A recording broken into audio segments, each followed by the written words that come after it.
কাছে লাখ কোটি শুকরিয়া যে মহান রব্বুল আলামিন আমাদেরকে পবিত্র মাগরিব নামাজ জামাতের সাথে আদায় করতে বিধান করে সবাই আলহামদুলিল্লাহ। আলহামদুলিল্লাহ। আজকে চারিদিকে তাকাইলে দেখতে পাবেন এটা সব বহুত মুসলিম আছে যারা মাগরিবের নামাজ পড়ার মতন সুযোগ পায়। আল্লাহ তাবারক তাআলা কাউকে হেদায়েত করে সে দিয়ে যাবেন না, হেদায়েত আল্লাহর পক্ষ থেকে সে আনতে হবে, হেদায়েত আল্লাহর পক্ষ থেকে চাইয়া নিয়ে আসতে হবে। আল্লাহর পক্ষ থেকে হেদায়েত কারো ঘরে আইসা পৌঁছাবে না। যে ব্যক্তি আল্লাহর কাছে হেদায়েত প্রার্থনা করবে ওই ব্যক্তির জন্য হেদায়েত। আল্লাহ রাসূল সাল্লাল্লাহু আলাইহি ওয়াসাল্লাম ব্যাপারে তৃতীয় হিজরিতে ওনার তৃতীয় হিজরত যখন মক্কা ছেড়ে মদিনা আসছেন, তৃতীয় বছরে যখন দাওয়াত দিতে লাগলেন, মানুষ যখন ইসলাম গ্রহণ করে না, আল্লাহ রাসূল সাল্লাল্লাহু আলাইহি ওয়াসাল্লাম বহুত আফসোস করলেন, হায় আফসোস আমার উম্মতগুলো সব জান্নাত জাহান্নামে চলে যাবে। তখন আয়াত নাযিল হয়ে গেল, হে রাসূল আপনি কেন চিন্তিত? আপনাকে শুধু দেওয়া হয়েছে দাওয়াত দেওয়ার জন্য, পৌঁছে দেওয়ার জন্য, হেদায়েত আপনার কাছে দেওয়া হয় নাই। সুতরাং হেদায়েত কারো হাতে নাই, আল্লাহ রাসূলকেও দেওয়া হয় নাই। আলেম ওলামা ফিরসাদ তো পরের কথা, আল্লাহ রাসূলকেও হেদায়েত দেওয়া হয় নাই যে আপনি হেদায়েত দিয়ে দেন, হেদায়েতের ধনভাণ্ডার আপনার কাছে দিয়ে দিলাম, যাকে ইচ্ছা তাকে দেন, এরকম আল্লাহ রাসূলকেও এরকম দেওয়া হয়নি। সুতরাং হেদায়েত যার হাতে এখনো তারই হাতে। মানুষের কাজ হলো, প্রত্যেকটি মুসলিমের কাজ হলো কি দিনের কথা পৌঁছে দেওয়া, দিনের কথা পৌঁছে দেওয়া। আল্লাহ রাসূল সাল্লাল্লাহু আলাইহি ওয়াসাল্লাম বলেছেন বাল্লিগু আন্নী ওয়ালাউ আয়া, যদি আমার একটা কথাও হয় তোমাদের কাছে থাকে তাহলে তোমরা কি করো, পৌঁছে দাও। আমার কথাটা বুঝতে হবে, আল্লাহ রাসূলের হতে হবে কথা। যদি কোনো ব্যক্তি কোনো কথা কারো কাছে দিনের দাওয়াত পৌঁছে দেয়, কথাটা হতে হবে কার? আল্লাহ এবং আল্লাহ রাসূলের। আমার শব্দ আল্লাহ ব্যবহার করছেন, আল্লাহ রাসূল ব্যবহার করছেন, একটা কারণ আছে। কারণ হলো এটাই যে আমার মানে আমার কথার ভিতরে বহুত কথা পাওয়া যাবে যেগুলো জাল হবে। তার কথা যখন আপনি বলবেন যে আল্লাহ রাসূল সাল্লাল্লাহু আলাইহি ওয়াসাল্লাম এই কথাটা বলেছেন, এই কথাটা আল্লাহ রাসূল সাল্লাল্লাহু আলাইহি ওয়াসাল্লাম বলছেন, এই কথাটার পিছনে দলিল খুঁজতে হবে যে এটা আল্লাহ রাসূলের কথা। আল্লাহ রাসূল বলছেন যে আমার যদি হয় তাহলে পৌঁছাবে, না হলে না, তাহলে তার পিছনে অবশ্যই দলিল খুঁজতে হবে। প্রত্যেকটা মুসলমানের এটা করতে হবে, তার পিছনে দলিল খুঁজতে হবে যে দলিল আছে কিনা। কথাটা তো বলে দিলাম আল্লাহ রাসূল সাল্লাল্লাহু আলাইহি ওয়াসাল্লাম বলছেন, আমার কথাটা আল্লাহ রাসূল বলছেন। এই যে গত পরশুদিন জুমার নামাজে এক ইমাম সাহেব গিয়েছেন, উনি বয়ান করছেন, নাম বলবো না, যে প্রত্যেকটা মুসলিমের যে কোনো একটা দল করতে হবে। যদি দল না করে তাহলে কিয়ামতের ময়দানে দলের সাথে উঠতে হবে, যদি দল না করে তাহলে জাহান্নামে চলে যাবে। আমার কথা না, আল্লাহ রাসূল বলছে দল একটা করতেই হবে, আল্লাহ রাসূল বলছে। কিন্তু কোন হাদিস থেকে নেওয়া হয়েছে এটা বলা হবে না, এটা হাদিস কোন হাদিস এটা কোনো নাম নেই, কত নম্বর হাদিস কত নম্বর পৃষ্ঠ এটা কোনো দলিল নেই। এই কথা আল্লাহ রাসূল কোথাও বলেন, একেবারে আল্লাহ রাসূল মিথ্যা কথা বলেছেন। একটা কথা বলে বলছেন প্রত্যেকটা ব্যক্তি দল করতে হবে, সে দলের নাম কি? ইসলাম। এই কথা তিনি বলেন না যে দল একটা করতে হবে, যেরা করো চাই কমিউনিস্ট পার্টি করো তাও করা সমস্যা, দল একটা করতে হবে, এরকম মিথ্যা হাদিস আল্লাহ রাসূলের নামে বললে চলবে না। এইসব ইমামতি করে ফ্যাট পুজারি করে কোনো লাভ নেই। যারা ইমামতি করতেছে এগুলো বলতেছে তাদেরকে সতর্ক করার জন্য বলছি, তাদের আমি গিবত দিচ্ছি না, এটা মনে করবেন না। যাই হোক, আমাদের বর্তমান প্রেক্ষাপটে যেটা চলতেছে সেটা হলো বেদাত কি। অনেক ওলামা এই কথার যখন বিশ্লেষণ সহিহ হাদিসের বিশ্লেষণ দেওয়া শুরু করেন তখন বলেন বেদাত বেদাত, সবাই বলে হুজুররা সারা বছর ওয়াজ করতে শুধু বেদাত বেদাত। বেদাত কি? বেদাত কি? বেদাত যেটাকে বলা আরবিতে বলা হয় বিদআ, মানে নতুন। বেদা মানে কি? নতুন। নতুন এখানে ব্যবহার করেছে। বেদা মানে আবার মনে করেন না যে যে কোনো জিনিসকে নতুন বানানো, ওইটাই মনে হয় বেদা। ওখানে কিন্তু বেদা শব্দ ব্যবহার করা নেই। বেদা মানে শরীয়তের ভিতরে নতুন কিছু ঢোকানোর নাম কি? বেদাত। বেদাত। যদি কেউ যেমন নতুন একটা ঢুকাই দিচ্ছে, আল্লাহ বলে না, বলছে না আমার কথা না, এটা হাদিস থেকে বলছি। কোন হাদিস থেকে? ওটার নাম নেই, নাম ছাড়া হাদিস। যাই হোক, তো এরকম নাম ছাড়া হাদিস থেকে বক্তব্য যতগুলো দেবে এগুলো কি হবে? বেদাত। বড় দুঃখের বিষয়, যদি এখানে 200 মুসল্লি থাকে বা 100 মুসল্লি থাকে বা 50 জন মুসল্লি থাকে, ইমাম সাহেব বয়ান করছেন, কেউ বিশ্বাস করবে? কথা মনে বুঝতে পারেনি। এই কথাটা যে মসজিদের যে ইমাম বয়ান করছেন একজনই কেউ বিশ্বাস করছেন? আমার মনে হয় না। একজন বিশ্বাস করেন না, কারণ তিনি বলছেন যে আমার কথা আমি হাদিস থেকে বলছি। সবাই চিন্তা করছে যে হুজুর তো হাদিস থেকে বলছেন, এ কথা কোনো অবিশ্বাসের সিস্টেম নেই।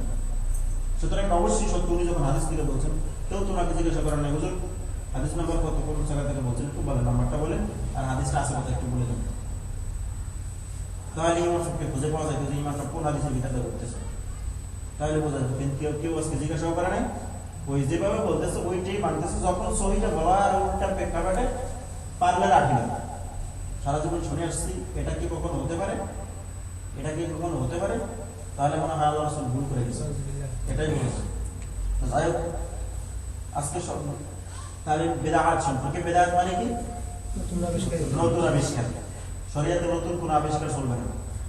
যখনই বলা হয় যে এটা আল্লাহ রাসূল হাদিসের থেকে আনা হয়েছে, এটা আল্লাহ রাসূল বলছে, ওটা আল্লাহ রাসূল বলছে, বলে এটা নতুন আছে, এটা নতুন না, এটা 14-35 বছর আগে খবর। তোমরা যেটা করতেছো ওটা নতুন, ওটার বয়স দেখা যাবে খুঁজে হয়তো 300 বছর, 200 বছর, 500 বছর হয়েছে। তখন হয়তো দাবি করতে পারবেন যে 500 বছর ধরে মানতেছে কি ভুল, 500 বছর ধরে ভুল মানতেছে। যদি ওটার বয়স 700 বছর হয়ে থাকে তাহলে 700 বছর ধরে ভুল মানতেছে। যদি 1000 বছর হয়ে থাকে তাহলে 1000 বছরে ভুল মানতেছে। আপনার বুঝতে হবে 1435 বছর আগে আল্লাহ রাসূল কি বলছেন, এমন আর 1435 দিন চলে 36, তাহলে 1437 বছর, হ্যাঁ মহারম মাস আছে, 1437 বছর আগে যেটা আল্লাহ রাসূল বলছেন তাই, সেটার নাম হলো ইসলাম। শরীয়ত যিনি নিয়ে এসেছেন তার নাম কি? ইসলাম। মানে শরীয়ত কার উপরে নাযিল হয়েছে? মনে হয় বুঝতে না পারে। তাহলে কথা যদি নিতে হয় তার থেকে নিতে হবে। কোনো মুহাদ্দিস, কোনো মুফতি সাহেব, কোনো ব্যক্তির কথা চলবে না শরীয়তে। কোনো ব্যক্তি যদি বলে যে আমি এটা বললাম এটা হলো, কোনো দুঃখ নেই, সে বলতে পারবে তার ব্যক্তিগত কথা, তবে আল্লাহ এবং আল্লাহ রাসূলের নামে কোনো মিথ্যা কথা চলবে না, এটা চলবে না। কেউ ব্যক্তি ইচ্ছা করলে দল সাতটা করো, কোনো দোষ নেই, তবে আল্লাহ রাসূল বলছে এই কথা বলা যাবে না, এটা আল্লাহ রাসূলের নামে মিথ্যা অপবাদ দেওয়া যাবে না। তোমার মনে ছিল যে দল করো, তোমার যেটা ভালো লাগে করো, ইসলামের বাইরে যদি খারিজি দল করো তাতেও কোনো দোষ নেই। তোমার মনে চেয়েছে করো, তোমার জাহান্নামে তুমি যাবা, তোমার জান্নাতে তুমি যাবো, তবে আল্লাহ রাসূলের নামে মিথ্যা বলা যাবে না। কারণ আল্লাহ রাসূল সাল্লাল্লাহু আলাইহি ওয়াসাল্লাম এই কথা বলেননি যে কোনো ব্যক্তি ঘুষ খেলে জাহান্নামে যাবে, এই কথা বলেননি যে সুদ খেলে জাহান্নামে যাবে, এই কথা বলেননি যে জিনা করলে জাহান্নামে যাবে, এই কথা বলেননি যে মিথ্যা কথা বলে জাহান্নামে যাবে।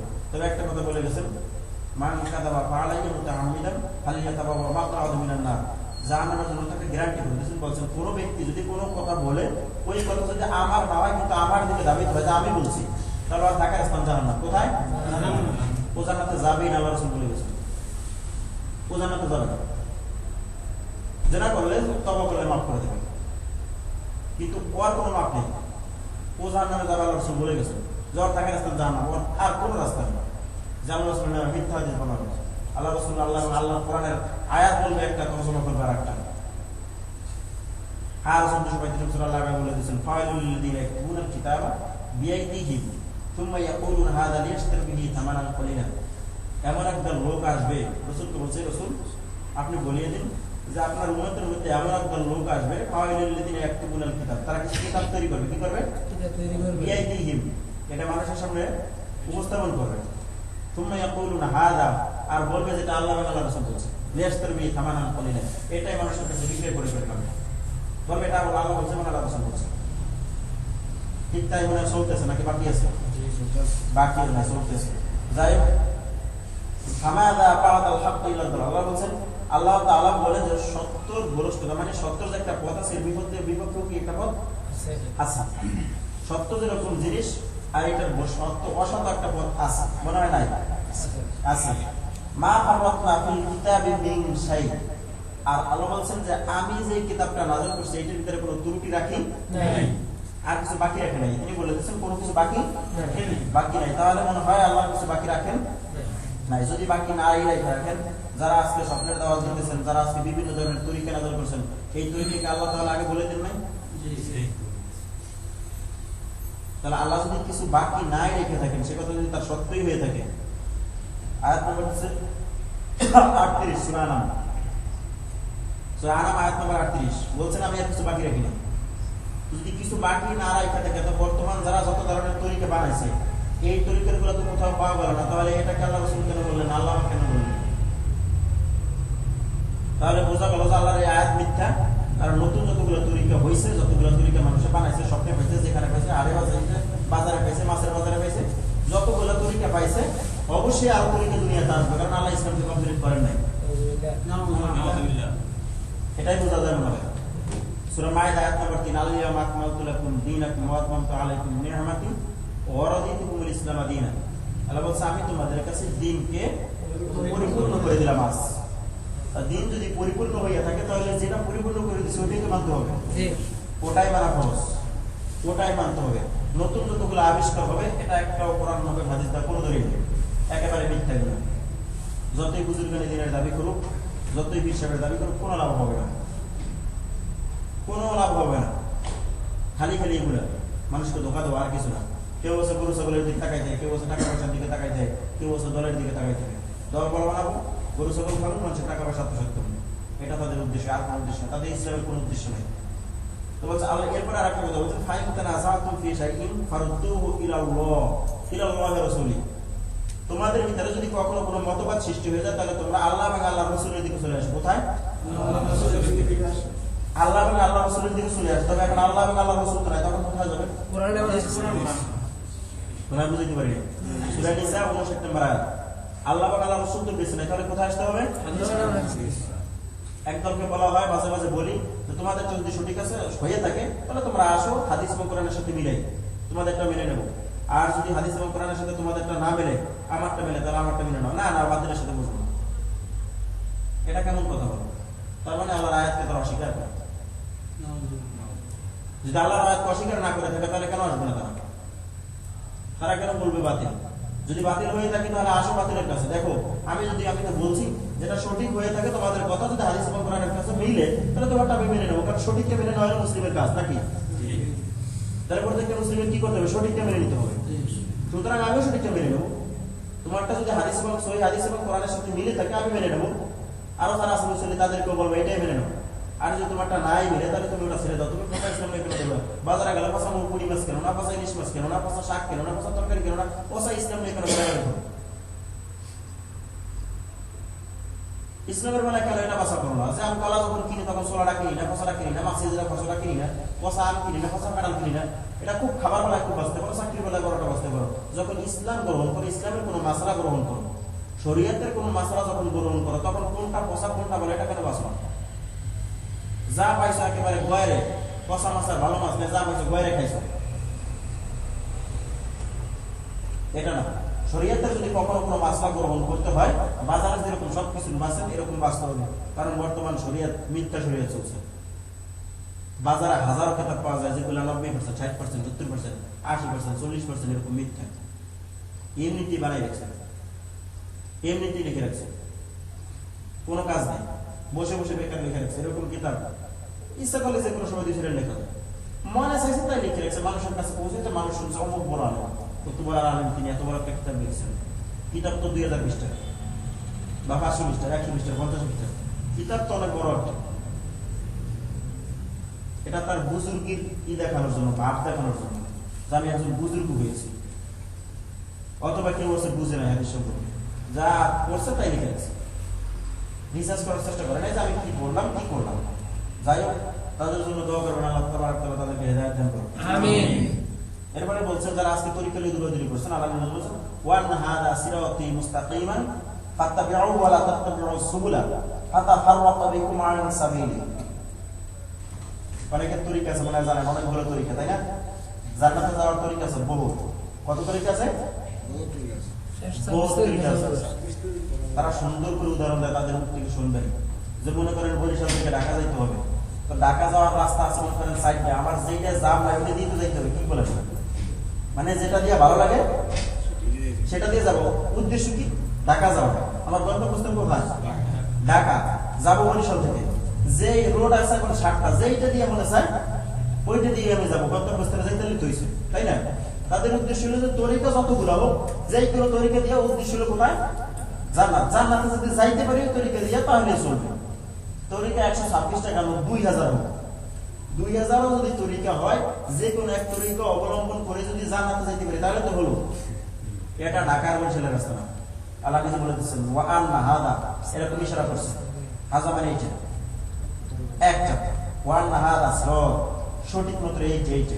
এরকম একটা বুঝাইতে বুঝাই এরকম আদিনা যত রোড আছে সব একটা ইশারা করছেন ওয়ান হাদা সিরাতুল মুস্তাকিম আমার সরল শরীর রাস্তা মাত্র এই একটা কয়টা একটা কোন 126 তরিকা নেই ফাত্তাবিউহু ওয়ালা তাত্তাবিউস সুবুল বলছে ফাত্তাবিউহু যখন এটা আনুগত্য করবে না ওয়ালা তাত্তাবিউস সুবুল অন্যান্য যত রাস্তা আছে এই রাস্তার আনুগত্য করবা ফাতাফাররাকু বিকুম আন সাবিল তাহলে তোমাদেরকে এই দিন থেকে বহু দূরে অনেক অনেক রাস্তা তোমাদেরকে ছড়িয়ে ফেলবে কি করবে অনেক এই দিন থেকে একবার অনেক দূরে নেবে বিভিন্ন রাস্তায় তোমাদেরকে অনুসরণ করাবে হইতেছে না বাকি আছে হইতেছে সঠিক এক রাস্তা বাদ দিয়ে কত তরিকা দেখেন না কত উদাহরণ ঢাকা থেকে বরিশাল যায় 16টা রোড থাকলে 16টা দিয়ে যাবে 16টা রোড জান্নাতে যেতে নেই জান্নাতে যেতে রোড একটা যার ভালো লাগবে এটা দিয়ে যাবে যার ভালো লাগবে না যাবে কোনো দোষ নেই তাতে আল্লাহ কিছু আসা যাবে না ভালো করে বুঝে নেবে যাই এরপর আল্লাহ বলছেন কুল ইন কুনতুম তুহিব্বুনাল্লাহ ফাত্তাবিউনি ইউহিব্বুকুমুল্লাহ ওয়া ইয়াগফির লাকুম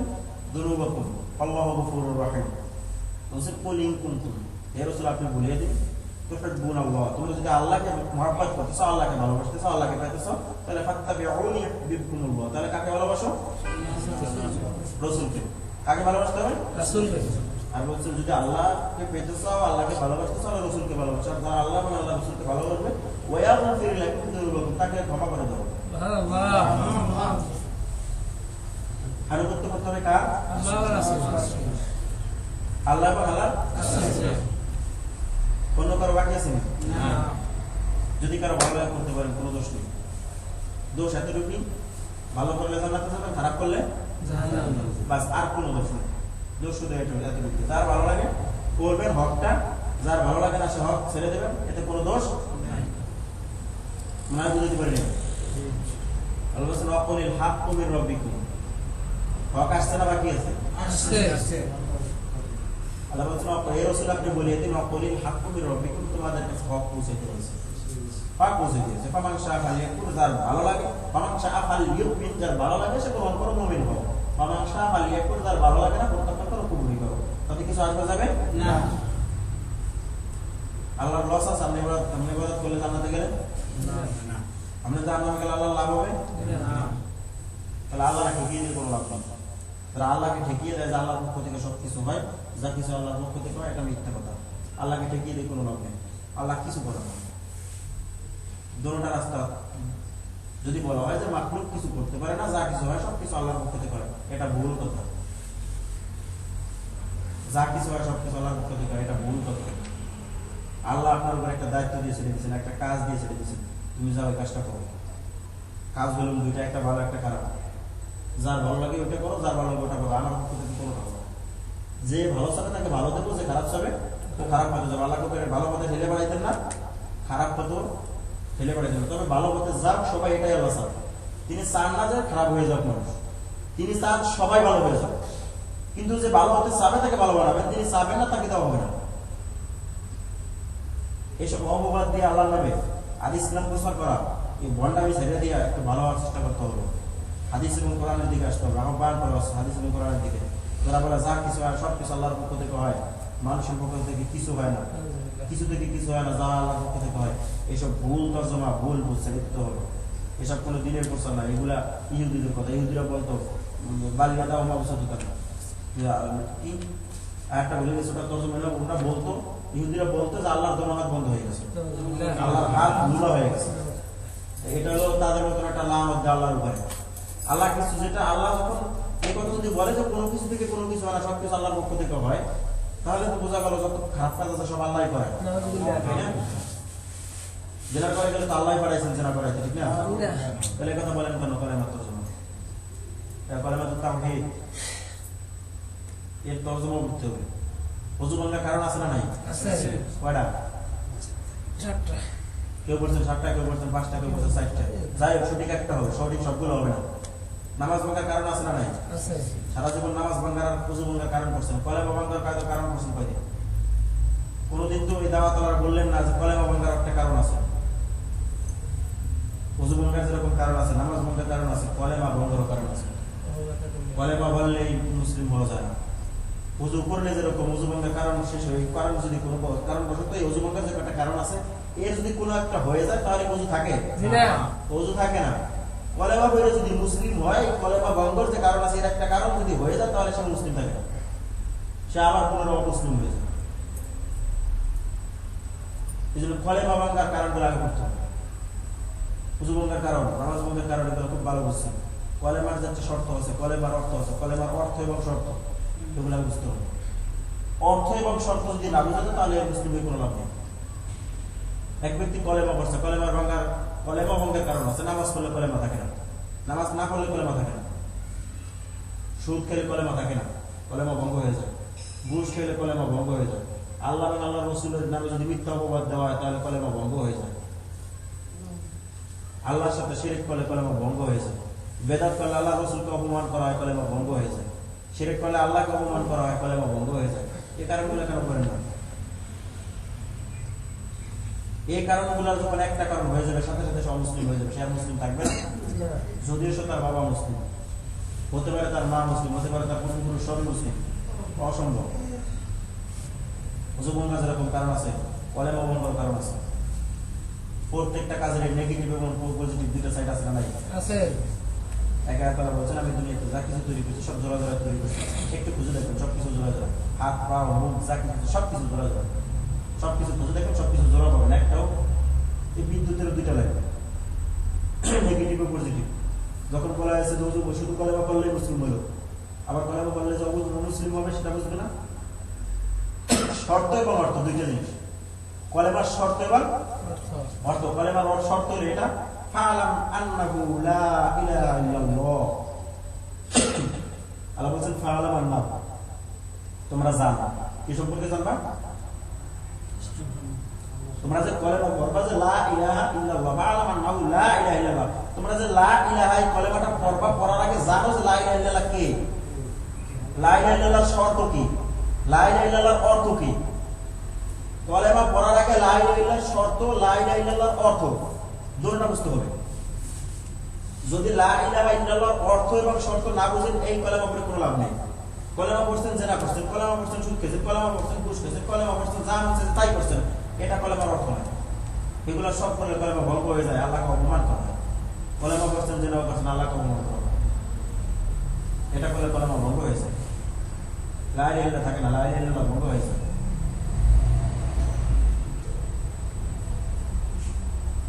এই জন্য কলেমার শর্ত এবং অর্থ দুইটা জিনিস বুঝতে হবে। যে শর্ত এবং অর্থ বুঝবে সে সত্যিকারই মুসলিম হতে পারে। এটার নাম তাওহীদ। এই কলেমাটার নাম কলেমা তাওহীদ। আল্লাহ রাসূল যতগুলো দুনিয়াতে আল্লাহ রাসূল পাঠিয়েছেন, আল্লাহ যতগুলো রাসূল প্রেরণ করছেন ততগুলো নবীর কাছে সর্বপ্রথম একটা দাওয়াত আছে। দাওয়াতটা কি? তাওহীদের দাওয়াত, নামাজের দাওয়াত দেন। মূল কথা, যারা নামাজের ভাই আসেন বসেন নামাজ পড়েন, নামাজের দাওয়াত কোথাও দেন আল্লাহ রাসূল? অসম্ভব, মিথ্যা কথা। যদি কেউ বলে আল্লাহ রাসূল নামাজের দাওয়াত দিয়েছেন, মিথ্যা কথা। আল্লাহ রাসূল নামাজের দাওয়াত দিতে নিষেধ করেছেন। বলছেন কোন ব্যক্তি যদি আযানের পরে কাউকে নামাজের দাওয়াত দেয় তাহলে আমাকে অপমান করেছে না, আযানের পরে কাউকে নামাজের দাওয়াত দেওয়া যাবে না। নামাজের দাওয়াত মানে আযান, আযান মানে কি? নামাজের জন্য আহ্বান করা। বলে না হাইয়া আলাস সালাত, নামাজের জন্য আসে কথা বলা হয় না, বলা হয় নামাজের জন্য মুসলিমকে দাওয়াত দেওয়া হবে। কারণ যে কলেমা পড়ছে লা ইলাহা ইল্লাল্লাহ পড়ছে সে তো জানে যে লা ইলাহা ইল্লাল্লাহর শর্ত কি। লা ইলাহা ইল্লাল্লাহর শর্ত নামাজ পড়তে হবে। লা ইলাহা ইল্লাল্লাহর অর্থ হারাম কাজ করা যাবে না, লা ইলাহা ইল্লাল্লাহর অর্থ শিরক করা যাবে না। তার মানে সে লা ইলাহা ইল্লাল্লাহ পড়ছে। যে লা ইলাহা ইল্লাল্লাহ পড়ছে ওকে তো নামাজের দাওয়াতের প্রয়োজন নেই। যে লা ইলাহা ইল্লাল্লাহ পড়ছে ওকে ঘুষ খেতে মানা করার প্রয়োজন নেই। যে লা ইলাহা ইল্লাল্লাহ পড়ছে ওকে সুদ খেতে মানা করার প্রয়োজন নেই। যে লা ইলাহা ইল্লাল্লাহ পড়ছে ওকে জিনা করতে মানা করার প্রয়োজন নেই, কারণ ও লা ইলাহা ইল্লাল্লাহ পড়ছে। যে লা ইলাহা ইল্লাল্লাহ পড়ে আপনি লা ইলাহা ইল্লাল্লাহ দাওয়াত দাও, যে আসো লা ইলাহা ইল্লাল্লাহ করো, মুসলিম হোক। আসেন বসেন নামাজ পড়েন, ভাই কিছু তালিম শুনেন। নামাজ পড়েন, নামাজ পড়েন, নামাজ পড়েন, নামাজ পড়েন, নামাজ পড়ে হবে এটা নামাজের তরিকা তো ঠিক নেই।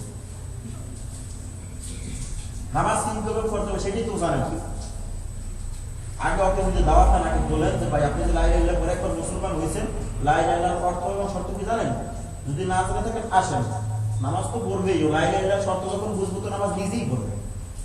ও যদি বুঝে যে লা ইলাহা ইল্লাল্লাহ পড়লে নামাজ না পড়লে লা ইলাহা ইল্লাল্লাহ শেষ হয়ে যায়, নামাজ না পড়লে লা ইলাহা ইল্লাল্লাহ শেষ হয়ে যায়, খারাপ কাজ করলে লা ইলাহা ইল্লাল্লাহ শেষ হয়ে যায়, তখন কেউ লা ইলাহা ইল্লাল্লাহ পড়ার পরে এগুলো করবে আর ওকে লা ইলাহা ইল্লাল্লাহ আগে বুঝাতে হবে। ওকে সুন্দর করে লা ইলাহা ইল্লাল্লাহ বুঝাতে হবে। লা ইলাহা ইল্লাল্লাহ কাকে বলা হয়? লা ইলাহা ইল্লাল্লাহ বললে কি করতে হয়? যখন ও লা ইলাহা ইল্লাল্লাহ বুঝবে তখন সমস্ত খারাপ কাজগুলো এমনি নিজে দিয়ে ছেড়ে দিবে। ওকে আর বলতে হবে না ভাই নামাজের জন্য আসো, ওকে বলতে হবে না জিনা করো না, ওকে বলতে হবে না ঘুষ খাইও না, সুদ খাইও না, ওকে বলতে হবে না আল্লাহ এবং আল্লাহ রাসূলের নামে মিথ্যা কথা বলো, ওকে এটা বলতে হবে না, নিজেই স্বয়ং সেগুলো ছেড়ে দেবে যখন লা ইলাহা ইল্লাল্লাহ অর্থ এবং শর্তগুলো বুঝবে।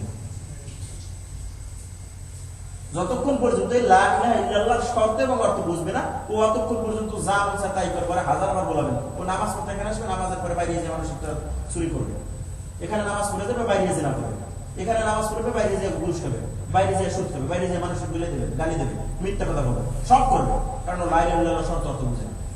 নামাজে ডাকছে, নামাজ পড়ছে, শেষ নামাজে পড়ছে, নামাজ সম্পর্কে কিছু বুঝে না। এরকম মানুষ মনে নাই আছে? নামাজ পড়ে ঘুষ মনে খায় না, নামাজ পড়ে সুদ খায় না, নামাজ পড়ে জেনা করে না, আছে। তাহলে নামাজের দিয়ে লাভ, নামাজের দাওয়াত দিলে লাভ হলো কি? নামাজ বানাইলে লাভ হলো কি? নামাজ পড়ে মদ মনে খায় না, আছে না এরকম মানুষ? লাভ হলো কি নামাজের দাওয়াত দিয়ে? নামাজের দাওয়াত অসম্ভব ব্যাপার। আল্লাহ রাসূল কোথাও একটা হাদিস প্রমাণ নেই আল্লাহ রাসূল নামাজের দাওয়াত দিয়েছেন। আল্লাহ রাসূল আগে মানুষকে লা ইলাহা ইল্লাল্লাহ দাওয়াত দিয়েছেন। যেই ব্যক্তি লা ইলাহা ইল্লাল্লাহ বুঝছে সবকিছু ছেড়ে দিয়েছে, এটাই হলো ঈমান। কয়দিন লা ইলাহা ইল্লাল্লাহর বয়ান শুনছেন?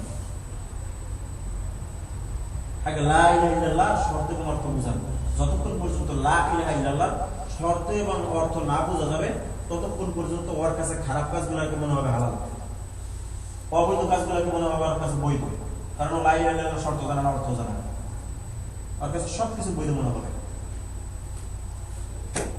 লা ইলাহা ইল্লাল্লাহ কোনো কিছু থেকে কিছু হয় না, যা কিছু হয় সমস্ত আল্লাহর পক্ষ থেকে হয়।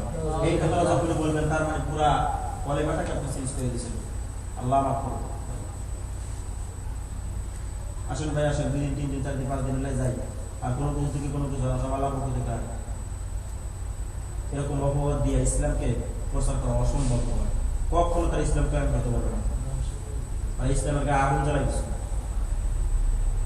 বলতে পারেন ওদের দলে তো লোক বেশি, ওদের দলে তো লোক বেশি থাকবে, এটা আল্লাহ বলছে। জান্নাতে যাবে কয় কাতার? জান্নাতে যাবে কয় কাতার? 72 কাতার। তাহলে লোক কোন দলে বেশি হবে? পথভ্রষ্ট দলে, যারা পথভ্রষ্ট ওদের দলে লোক বেশিই থাকবে। যদি বেশি লোকের দলিল দেখান, আমিও বেশি লোকের দলিল দেখাবো, জাহান্নামে বেশি লোকই যাবে, কম লোক জান্নাতে যাবে। যখন বলা হয় যে হকমতে হকালে মাসে বাংলাদেশে 5 জন, আর বাকি তো সবাই ওই দলে, বাকি সবাই ওই দলে, তো ওই কারণে 72 কাতার জান্নাতে যাবে। 72 কাতার কি এমনিতে জান্নাতে যাবে? আপনি যখন দলিল দেখাবেন যে বাংলাদেশের লক্ষ লক্ষ মুফতি আছে, লক্ষ লক্ষ আলেম আছে, ওলামা আছে, আর কি কম বুঝে নাকি? লক্ষ লক্ষ তো জাহান্নামে যাবে। এই জন্য জাহান্নামে কি 72 কাতার এমনিতে যাবে? শখে যাবে নাকি? জাহান্নামে কি কেউ শখে যাবে? যাবে কি কারণে? তার কর্মের ফল। আল্লাহ রাসূল সাল্লাল্লাহু আলাইহি ওয়াসাল্লাম বলেন কিয়ামত আপনাদের ভিতরে পাবেন একটা হাদিস, বারবার এই কথাটা বলি, হাজারে কজন যাবে জান্নাতে? একজন। তাহলে আপনি বেশি লোকের দলিল কেন দেখান যে তাদের ময়দানে যখন ডাক দেয় তাদের লোক হয় লক্ষ লক্ষ, আমরা ডাক দিলে লোক হয় 15 জন? তার মানে যদি হকের দলের লোক বেশি হইতো তাহলে হকের দলের 72 কাতার জান্নাতে যেত, এক কাতার জান্নাতে যেত। অসম্ভব ব্যাপার। হাজারে একজন জান্নাতে যাবে, এত সোজা না। ওইটা খুঁজে নিতে হবে জান্নাতে যাবে কি।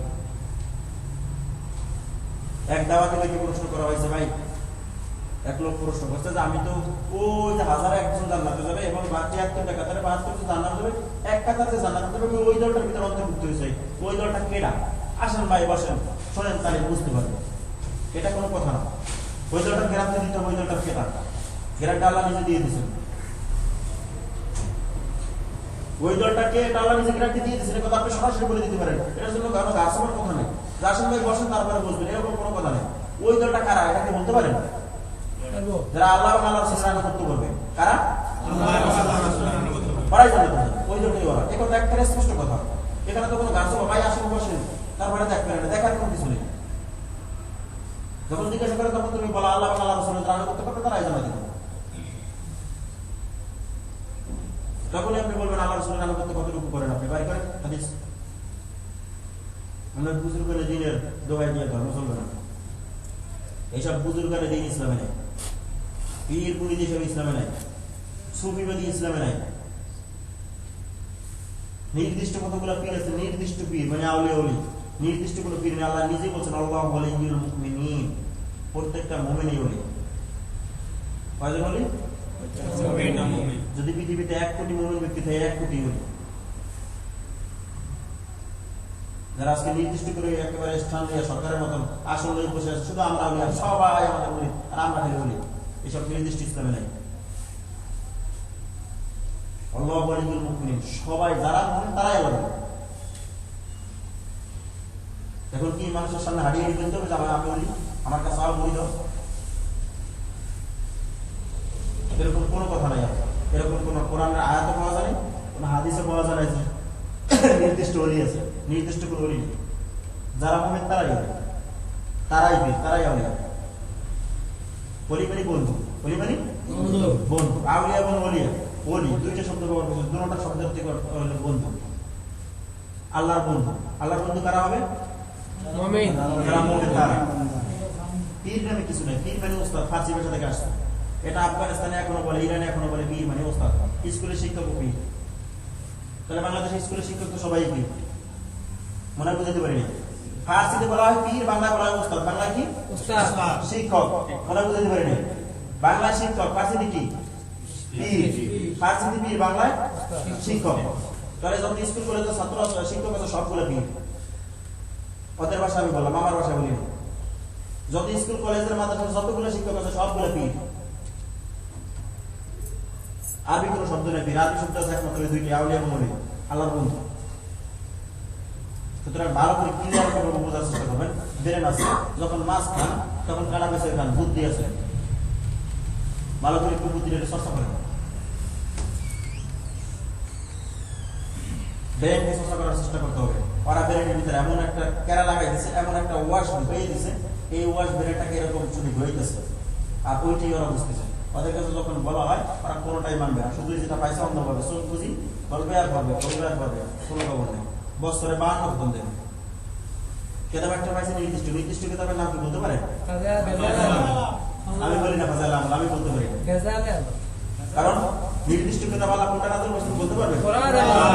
যদি কেউ নির্দিষ্ট কেতাব হিসেবে পড়ে তাহলে তার কোনটা পড়তে হবে? কোরআন এবং হাদিস, কোরআন এবং সুন্নাহ, এই দুইটা জিনিস নির্দিষ্ট। যদি কেউ নির্দিষ্ট অন্ধ অনুসরণ করে তাহলে কাকে করতে পারবে বলতে পারে? রাসূল সাল্লাল্লাহু আলাইহি ওয়াসাল্লাম। রাসূল সাল্লাল্লাহু আলাইহি ওয়াসাল্লাম এক ব্যক্তিকে মাত্র অন্ধ অনুসরণ করা যায়। দুনিয়াতে কোনো মানুষ আছে নাই যে তাদেরকে অন্ধ অনুসরণ করা যাবে যে উনি যেটা বলছে সব সত্য কথা, একেবারে মিথ্যা কথা। এতটুকু আপনি বলতে পারবেন যে আল্লাহ রাসূল যতগুলো কথা বলছেন এর ভিতরে কোনো সন্দেহ নেই, সব সত্য কথা বলছেন। কিন্তু একজন পীর সাহেব যে সব কথা সত্য কথা বলছে, কি করে আপনি বলছেন? পীর সাহেব তো সর্বপ্রথমে শিরক করছে আল্লাহ নামে। একজন সুফি সাহেব একজন বুজুর্গের দিন যে সবগুলো সত্য কথা বলছে, আপনি কি করে বুঝবেন? একজনের দিনের দাওয়াতের পর 5-7 নম্বর কিতাব বানাইছে, আর উনি যে তাবলীগের প্রচার করতেছে, উনি যে দিনের দাওয়াত দিতেছে, উনি যে সবগুলো সত্য কথা বলছে, এটা কি করে আপনি বুঝবেন? আপনি চুপ করে আছে, আপনার চোখ আছে না? আপনি চোখ দিয়ে দেখলেন, অন্ধভাবে মেনে নিলেন, অন্ধভাবে মেনে নেন, লাভ হবে না। অন্ধভাবে যদি মানতে থাকবে তাহলে আল্লাহ রাসূলকে মানতে হবে। কোনো বুজুর্গের দিনকে, কোনো মুফতি সাহেবকে, কোনো ওই দৈনিক বুজুর্গকে এরকম অন্ধভাবে মানা যাবে না, অসম্ভব ব্যাপার। আপনার চক্ষু আছে, আপনার কান আছে, আপনার মুখ আছে, আপনি বলেন, শোনেন, দেখেন, জিনিসটাকে ব্রেনটাকে পরিষ্কার করেন। তাবলীগ মানে প্রচার করা, নিসাব মানে নির্দিষ্ট। যদি বলা হয় তাবলীগী নিসাব, তাবলীগী নিসাব এটাকে বলা হয় যেটার নাম কোরআন। তোরা কোরআনের নাম তাবলীগী নিসাব। প্রচারের নির্দিষ্ট কিতাব কোনটা? কোরআন। যা কিছু প্রচার করতে হবে কি থেকে? কোরআন এবং হাদিস থেকে। তাহলে বোঝা গেল তাবলীগের প্রচারের কিতাব নির্দিষ্ট কোনটা? কোরআন। কোরআন। আল্লাহ নিজে বলছে ইয়া আইয়ুহার রাসূল বাল্লিগ, এর রাসূল আপনি পৌঁছে দেন। কি পৌঁছে দেবেন? মা উনজিলা ইলাইকুম মির রাব্বিকুম, যা আল্লাহর পক্ষ থেকে নাযিল হয়েছে। আল্লাহর পক্ষ থেকে নাযিল হয়েছে কি? কোরআন। কোরআন। তাহলে তাবলীগী নিসাব কোনটা? বুঝতে পারলাম না? তাবলীগী নিসাব হওয়ার কথা ছিল কোনটা? কোরআন। হয়েছে কোনটা? মানে ক্লিয়ার বুঝতে পারিনি। যেটা তাবলীগী নিসাব আল্লাহ নিজে নির্দিষ্ট করে দিয়েছেন, আল্লাহ নিজে বলে দিয়েছেন কোরআনের ভিতরে, এইটা হলো তাবলীগী নিসাব। নিসাব মানে নির্দিষ্ট। তাবলীগ মানে প্রচার করা, প্রচারের নির্দিষ্ট কিতাব। কিসের কিতাব? নির্দিষ্ট কিতাব। প্রচারের নির্দিষ্ট কিতাব। প্রচার করবেন কি থেকে? কোরআন থেকে। নির্দিষ্ট কিতাব হবে কি? কোরআন আছে, আজকে কোরআন নির্দিষ্ট কিতাব খুব ক্লিয়ার ভাবে বোঝার চেষ্টা করবেন। লা ইলাহা ইল্লাল্লাহ খালি বললে হবে না, লা ইলাহা ইল্লাল্লাহ শর্ত জানতে হবে, লা ইলাহা ইল্লাল্লাহ অর্থ জানতে হবে। লা ইলাহা ইল্লাল্লাহ পড়লে লা ইলাহা ইল্লাল্লাহ ভঙ্গ হয়ে যায়, শুধু পড়লেই হবে না। লা ইলাহা ইল্লাল্লাহ লা ইলাহা ইল্লাল্লাহ অর্থ এবং শর্ত দুটোটা জিনিস একদম ক্লিয়ারলি যখন আপনি বুঝবেন, আপনি নিজের সমস্ত ভাষা কাজ নিজে ছেড়ে দেবেন। আপনি নিজেই ছেড়ে দেবেন যে লা ইলাহা ইল্লাল্লাহ পড়ছি, আমি একজন মুসলিম, আমার দ্বারা কখনো মিথ্যা কথা বলতে পারে না, আমি তো মুসলিম, আমি তো লা ইলাহা ইল্লাল্লাহ পড়ছি। লা ইলাহা ইল্লাল্লাহ বলে নামাজ না পড়লে লা ইলাহা ইল্লাল্লাহ ভঙ্গ হয়ে যাবে, আমি কেন নামাজ পড়বো না? তো আমার লা ইলাহা ইল্লাল্লাহ ভঙ্গ হয়ে যাবে। আমি লা ইলাহা ইল্লাল্লাহ পড়ছি, আমি জিনা করবো না, কারণ আমার লা ইলাহা ইল্লাল্লাহ শর্ত আছে।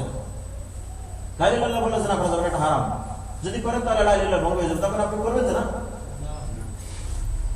সুদ খাবেন, ঘুষ খাবেন, মিথ্যা কথা বলবেন, চুরি করবেন, জমি রেখে ফেলবেন, মানুষের টাকা আত্মসাৎ করবেন, এগুলো করলে লা ইলাহা ইল্লাল্লাহ ভঙ্গ হয়ে যায়। এই লা ইলাহা ইল্লাল্লাহ শর্ত আর অর্থ যদি না বুঝে, ওই মুসলিম যে কোনো কাজে লাগবে না, ওই পথভ্রষ্ট পৃথিবী থাকবে। এই জন্য প্রত্যেকটা ব্যক্তির লা ইলাহা ইল্লাল্লাহর দাওয়াত, লা ইলাহা ইল্লাল্লাহর অর্থ, লা ইলাহা ইল্লাল্লাহর শর্ত, এটা সর্বপ্রথম বুঝাইতে হবে। তো ভাই আসেন, বসেন, লা ইলাহা ইল্লাল্লাহর অর্থ এবং শর্ত শুনেন। মুসলিম যে হইছেন, কি মুসলিম হইছেন একটু বসেন, তারপর আপনি বুঝিলেন যে মুসলিমের কাজ কি। লা ইলাহা ইল্লাল্লাহ পড়ছেন, ভালো কথা, মাশাআল্লাহ, আপনারা আল্লাহ হেদায়েত দিয়েছেন, এই জন্য লা ইলাহা ইল্লাল্লাহ পড়ছেন। তবে ভাই লা ইলাহা ইল্লাল্লাহর একটা শর্ত এবং অর্থ আছে, এটা একটু বুঝে নেন। এইটা যদি দাওয়াত দেওয়া হতো তাহলে মানুষ এরকম পথভ্রষ্ট থাকতো না। কোনো লাভ হবে না নামাজ দিয়ে। আসেন ভাই, বসেন, নামাজ পড়েন, কিছু বয়ান শুনুন। এইসব বয়ান ছয়ানা নামাজের দাওয়াতে কোনো লাভ নেই। ও সারা জীবনই করবে আকাম কুতম, নামাজও করবে আকাম কুতম করবে, ও নামাজও করবে, নাস্তিকের পিছনে যে মিছিল দেবে। কারণ ওকে লা ইলাহা ইল্লাল্লাহর শর্ত এবং অর্থ বোঝানো হয় না। কোনো মানুষ মা পেটে তুল করে লা ইলাহা ইল্লাল্লাহর শর্ত এবং অর্থ বুঝে না। মাদ্রাসায় গেলে যে লা ইলাহা ইল্লাল্লাহর শর্ত অর্থ বুঝে, এরকম কোনো কথা না, বুঝাইতে হবে। প্রত্যেকটা ওলামা, আমি আপনাদেরকে দাওয়াত বলতেছি দোষ, প্রত্যেকটা আলেমদের বলা উচিত, প্রত্যেকটা আলেমের লা ইলাহা ইল্লাল্লাহর শর্ত এবং অর্থ মানুষের কাছে পৌঁছে দেওয়া উচিত। যারা বুঝে দিতেছে না, তার মধ্যে বলে দেন, তারা দেখা যাবে। ভালো করে জেনে নেন, আল্লাহ রাসূল সাল্লাল্লাহু আলাইহি ওয়াসাল্লাম ফজরের নামাজের পরে তালিফ করতেছেন, বায়ানের ভিতরে একটা হাদিস বলে গেছেন, জাহান্নামের ভিতরে এমন একটা গর্ত আছে, ওই গর্তটার নামটা ভুলে গেছি, যাই তো বলছে জান্নাতের ভিতরে, জাহান্নামের ভিতরে একটা গর্ত আছে, ওই গর্তটা থেকে বাকি যতগুলো জাহান্নাম আছে আল্লাহর কাছে দৈনিক 400 বার পান আছে। কয়বার? 400 বার। কি থেকে? জাহান্নাম থেকে। আর ওই একটা গর্ত আছে, অর্থাৎ একটা স্থান আছে, একটা মহল্লা আছে, ওই মহল্লাটা এত কঠিন, এত আযাব, ওই মহল্লা থেকে বাকি যতগুলো জাহান্নাম আছে সবগুলো আল্লাহর কাছে দৈনিক কয়শো বার চায়? মানা 400 বার। আল্লাহ রাসূল সাল্লাল্লাহু আলাইহি ওয়াসাল্লাম বলার পরে সাথে সাথে ঘরে সাহাবারা প্রশ্ন করলেন, হুজুর, আমাদের মনে হয় ফেরাউন, হামান, নমরুদ, আবু জাহেল, আবু লাহাব, এরা মনে হয় এই জায়গায় যাবে না? বলেন,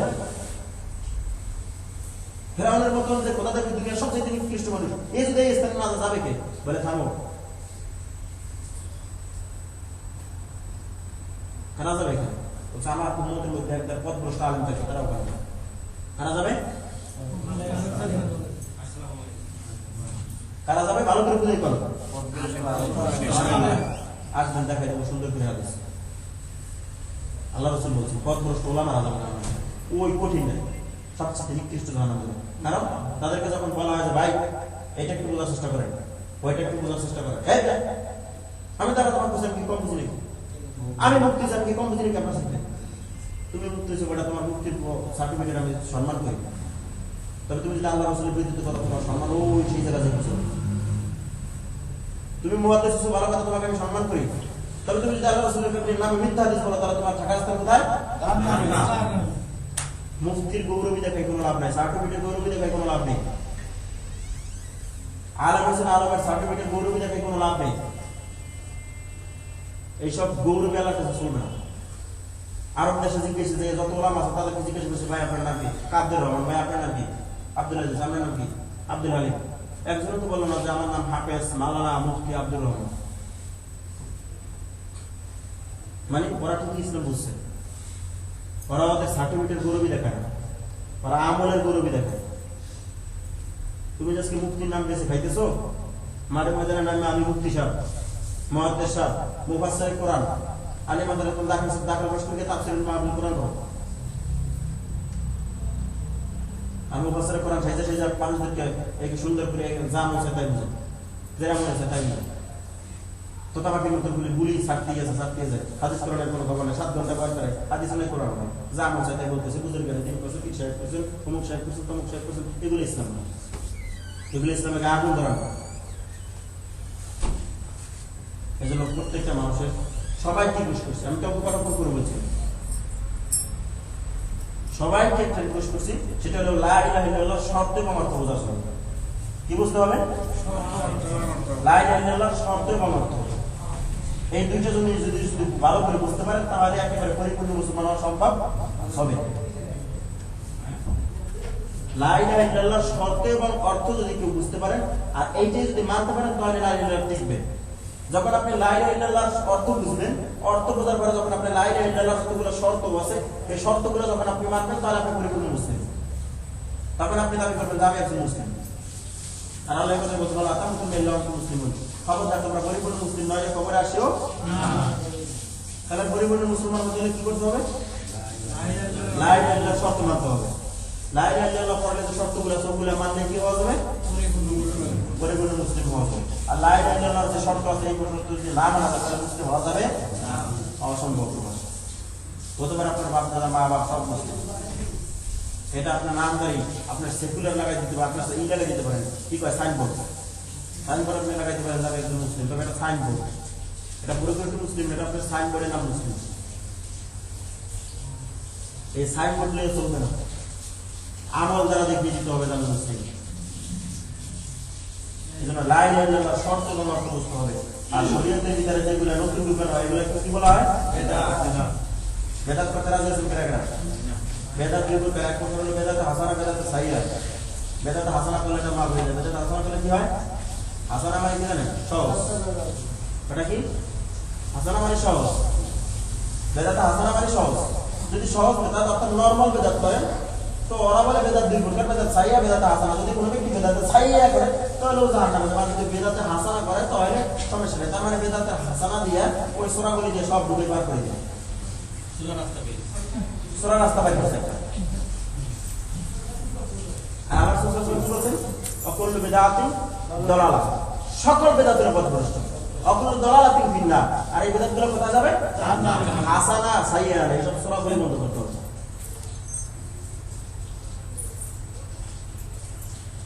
এটা মানুষকে ভুল ব্যাখ্যা বোঝাইতেছে, আর মানুষ তাই বুঝতেছে তখন ভালো হয়েছে। মাঝে মাঝে কিছু বেদাত করতে পারে, কারণ ওটা মাফ হয়ে যায় যে বেদাত হাসানা। মানুষের কাছে কত সুন্দর ইসলাম বুঝিতেছে বেদাত হাসানা। যদি বেদাত হাসানা করে যদি সহজ কোনো একটা বেদাত করি তাহলে ওটা মাফ হয়ে যাবে, কারণ ওটা হাসানা শরীর সরা বলিতে পারবে না, ওটা আল্লাহ জানে না, রাসূল জানবে না।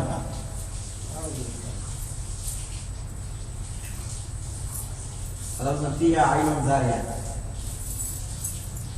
হে রাসূল আপনি আমার চক্ষুর সামনে দাঁড়ানো, কিসের সামনে? আমার চক্ষু আছে, আমার কই নালা দিয়ে রাখা খবর, তার চক্ষু আছে, সব কিছু দেখে। তার চক্ষুর যে দৃষ্টি আছে সারা পৃথিবীতে তার দৃষ্টি বিরাজমান, তিনি বিরাজমান না, বিরাজমান কি? তার দৃষ্টি, তার ক্ষমতা, তার রহমত। আল্লাহু লা ইলাহা ইল্লা হুয়াল হাইয়ুল কাইয়্যুম। আল্লাহ বলেন হাইয়ুল কাইয়্যুম, আমি আমার দৃষ্টি, আমার রহমত, আমার ক্ষমতাগুলো নিতে বিরাজমান, এগুলো সব কিছু বিরাজমান, আমি বিরাজমান না। সূরা তাহা আয়াত নম্বর 5, আর রহমানু আলাল আরশি ইস্তাওয়া। তিন অবস্থান কোথায়? আরশের উপরে। যদি কেউ বলে যে আল্লাহ অবস্থান করছে নিচে, আল্লাহ মানুষের কলবে থাকে, গাছে থাকে, মাছে থাকে, গরুতে থাকে। দেখেন না গরুর পূজা করে? গরুর পূজা করে কারা? হিন্দুরা এই জন্য গরুর পূজা করে যে গরুর ভিতরে ভগবান আছে। আর মানুষ পীরের পূজা করে এই জন্য যে পীরের ভিতরে কি আছে? আচ্ছা বলেন এই গরুর পূজা আর মূর্তি পূজা আর এই পীরের পূজা কি এক হলো না দুই হলো? যখন মূর্তি পূজা করে মনে করে মূর্তি আল্লাহর কাছে খানায় কাবার চারিপাশে 360টা মূর্তি আছে। কয়টা? এই 360টা মূর্তি কি আল্লাহর কাছে কিছু দোয়া করতে পারতো? আর আল্লাহর বিধান চেঞ্জ করতে পারছে? আল্লাহ তো আইনের ভুল ধরতে পারছে? তারপর আল্লাহ ইবাদত করছে কেন? ওই মুশরিকের দলেরা মনে করতো যে আমরা যে ইবাদত করি এই ইবাদত গুলার মাধ্যমে মূর্তিগুলো, এই মূর্তিগুলো আল্লাহর কাছে পৌঁছে দেবে। কি পৌঁছে দেবে? এই মূর্তির কাছে তখন পৌঁছে দিবে। আর এই পীর সাহেবরা মূর্তি আল্লাহর কাছে পৌঁছে দেয়। মূর্তি আর পীর সাহেবরা কি পার্থক্য আছে? ওইটা হলো মৃত্যু মূর্তি, মানে এটা হলো জেন্দা মূর্তি, আর ওইটা হলো মৃত্যু। কোনো পার্থক্য নেই। এটা হলো বড় শাখা। ওইটা তো ক্ষতি করতে পারে না, ওটা তো চুপ করে দাঁড়ায় নিচ্ছে, আপনি যেভাবে বানানো স্যার। এটা হলো বড় শাখা। এটা ইসলামের ভুল ধরে, এটা ইসলামে আল্লাহ রাসূলের নামে মিথ্যা হাদিস তৈরি করে। এটা আরো বড় শাখা। এটা জেন্দা মূর্তি। এই জেন্দা মূর্তিগুলো যারা পূজা করতেছে, যখন এই কথা বলা হয় যে জেন্দা মূর্তির পূজা করা যাবে না, বলেন কেন? হ্যাঁ, এত বড় পীর সাহেব, এত বড় ওলামা, এত বড় মূর্তি কি কমছে? সব কালিপি। আমি মাঝে মাঝে হক্কানি পীরের বন্ধু ওয়াজ করি। হক্কানি পীর কয়েকদিন বাংলাদেশে বলছিলাম না, প্রায় বলি 3 জন, সারসিনা, সরমনাই, বাহাদুরপুর। কয়টা হলো?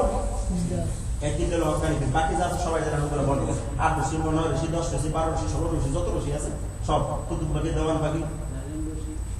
এরপরে কুতুব আছে।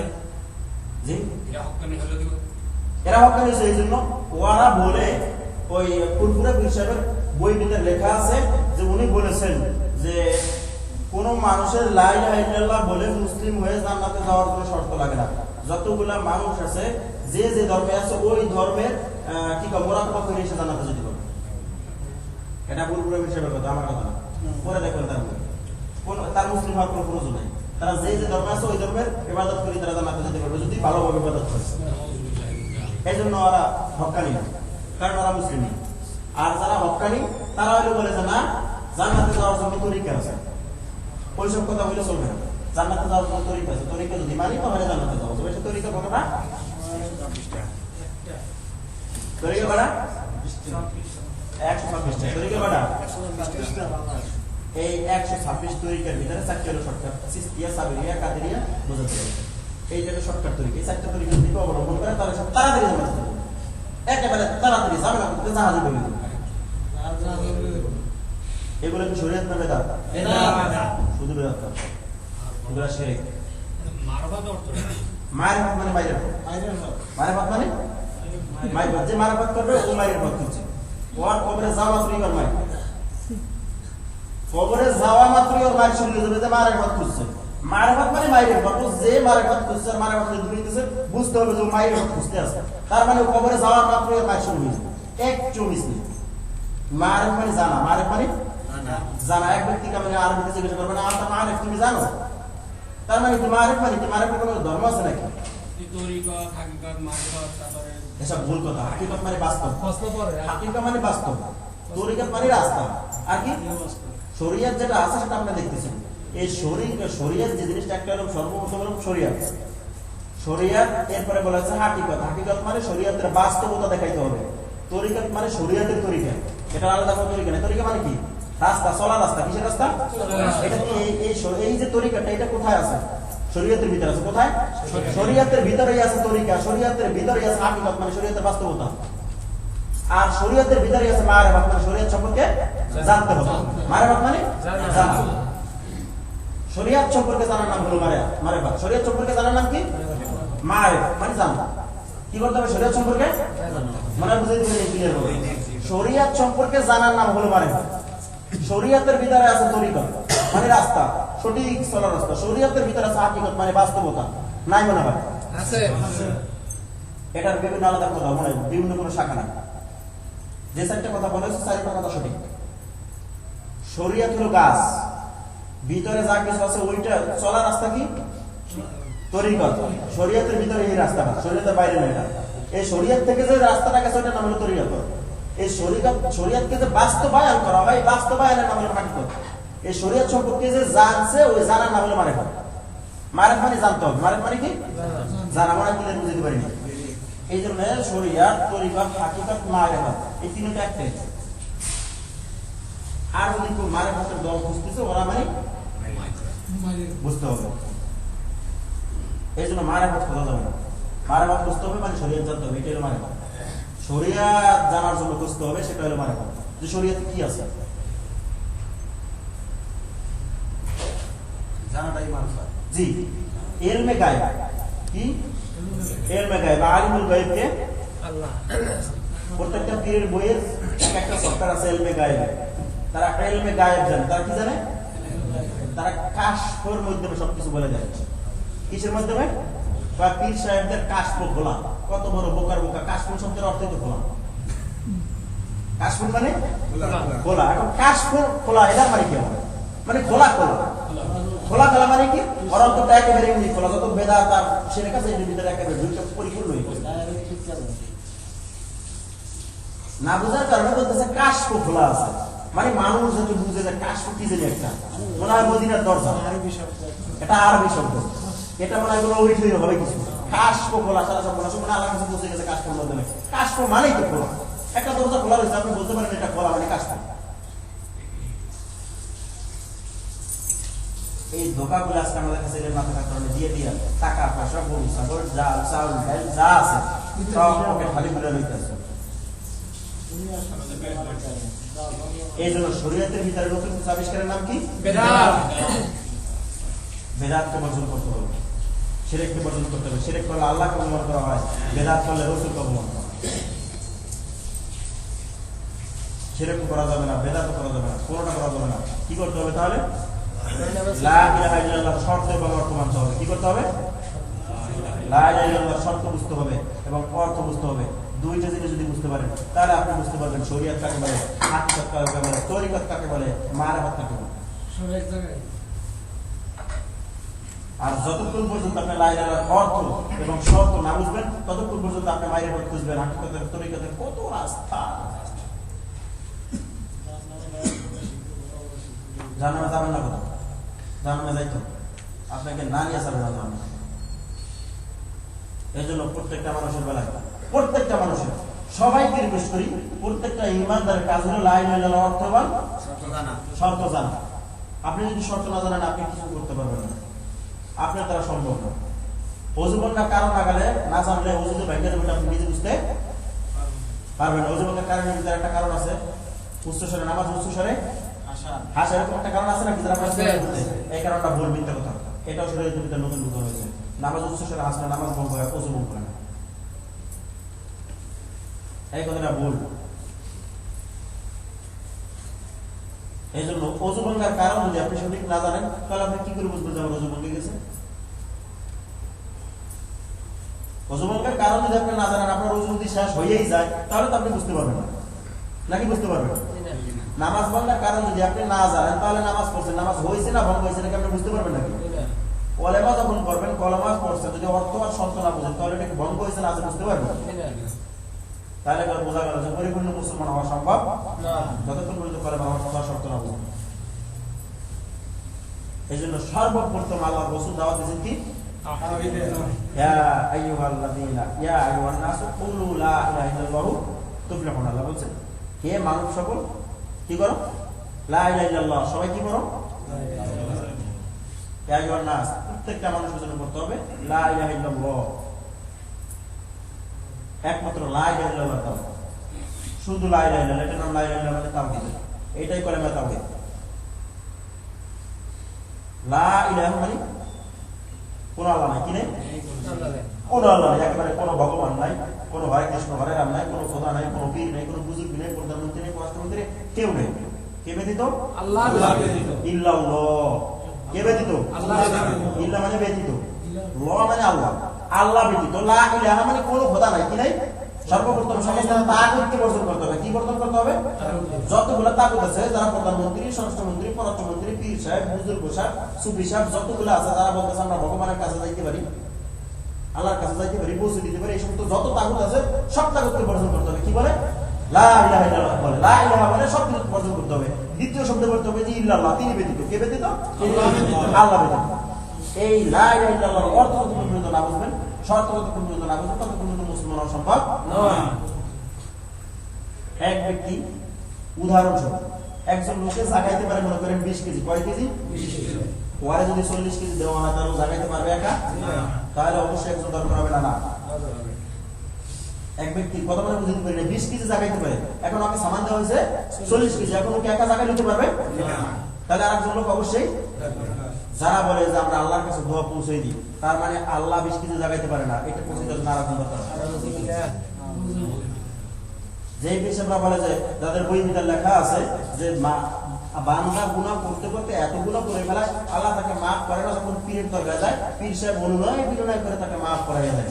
তার মানে আল্লাহ নিজে ওকে মাফ করতে সক্ষম না। তার একজন ভায়া মাধ্যম ছাড়া নিজে আল্লাহ জাগাইতে পারে না। ওজন বেশি ওজন হয়ে গেছে, বেশি পাপ করে গেছে, এই জন্য পীর সাহেবকে জাগাইতে লাগে। এই জন্য লা ইলাহা ইল্লাল্লাহর অর্থ বুঝতে হবে যে আল্লাহ সব কিছু করতে সক্ষম। লামিয়ে জলামিউল্লাহ, এটা কোন সূরার আয়াত? সূরা ইখলাস। মনে পড়ে না? সূরা ইখলাস। তাওহীদের একটা সূরাই আছে, সূরার নাম কি? সূরা ইখলাস। কুল হুয়াল্লাহু আহাদ। রাসূল বলেন, রাসূল আপনি বলেন মানুষদেরকে হুয়াল্লাহু আহাদ। আল্লাহ কয়জন? একজন। আল্লাহুস সামাদ। কে বলছেন? আল্লাহ বলছেন আমি কার মুখোমুখি নয়, আমার কোনো মাধ্যম লাগে না। 20 কেজি 40 কেজি যত কেজি অত কেজি আমি জাগাইতে পারি। যত গুনাহ করবে অত গুনাহ আমি মাফ করতে পারি। যত খারাপ কাজ করবে অত খারাপ কাজের গুনাহ আমি মাফ করব। এতে কোনো ভায়া মাধ্যম লাগে না। এক জায়গা বলছেন আল্লাহ ইজা সালাকা ইবাদি আননি ফাইন্নি করিব উজিবু দাওয়াতাদ দাঈ ইযা দাআন হাল ইস্তাজিবু লি ওয়া লিয়ুমিনু বি লাআল্লাহুম ইয়ারশুদুন। তোমরা যখন ইবাদত করবে, খবরদার কোন ব্যক্তি যদি ভায়া মাধ্যমের মধ্যে ইবাদত করে, ইবাদত আমার কাছে গ্রহণযোগ্য হবে না। তা আল্লাহ বলে দিয়েছেন। আপনি কেন ভায়া দেন? ভায়া কেন ধরেন? এই কথা বুঝেন না? লা ইলাহা ইল্লাল্লাহ। একজনের কাছে সুফি সাহেবের কাছে বুজুর্গের দিনের কাছে যাই পড়ে রয়েছেন, আর বুজুর্গের দিন আপনাকে জানাতে নিয়ে যাবে, এটা ভায়া, এটা আল্লাহর সাথে শিরক করা, এটা শিরক। এটা তাওহীদের জাত। তাওহীদ কার কথা বলতে পারেন? তাওহীদের বয়ান জীবনেও শোনেন না। যত মাহফিল হবে জীবনে তো তাওহীদের বয়ান করবে না। যতগুলা সুন্নিরা বয়ান করবে, যতগুলা কিতাবের তালিম করবে, আজ পর্যন্ত শুনি না তাওহীদের বয়ান। তাওহীদ মানে বলতে পারেন? একাত্মবাদ। একাত্মবাদ কার? আল্লাহ।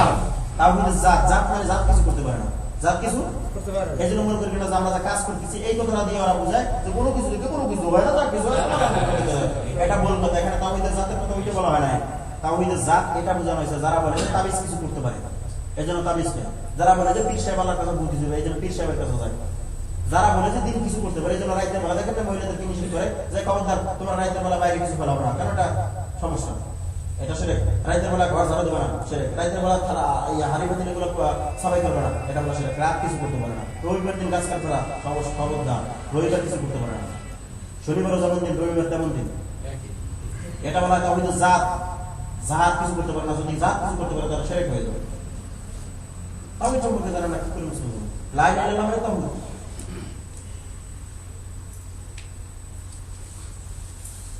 লাস্টে তাওহীদের আসমায়ে ওয়া সিফাত। অনেক বড় তোমরা লম্বা আলোচনা আবার কোনো দিন করব তাওহীদের আলোচনা। আসমায়ে ওয়া সিফাত কি? নামের সিফাত।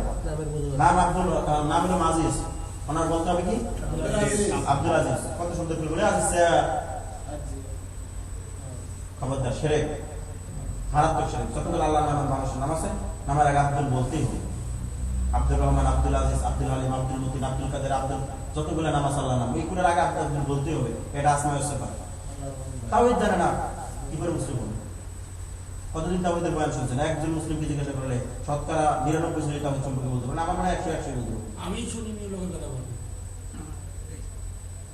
লা ইলাহা ইল্লাল্লাহর অর্থ, লা ইলাহা ইল্লাল্লাহ শব্দের নাম হলো তাওহীদ। এটার নাম কি? তাওহীদ। কার একাত্মবাদ করতে হবে? আল্লাহ। সমস্ত তাগুতকে বর্জন করতে হবে।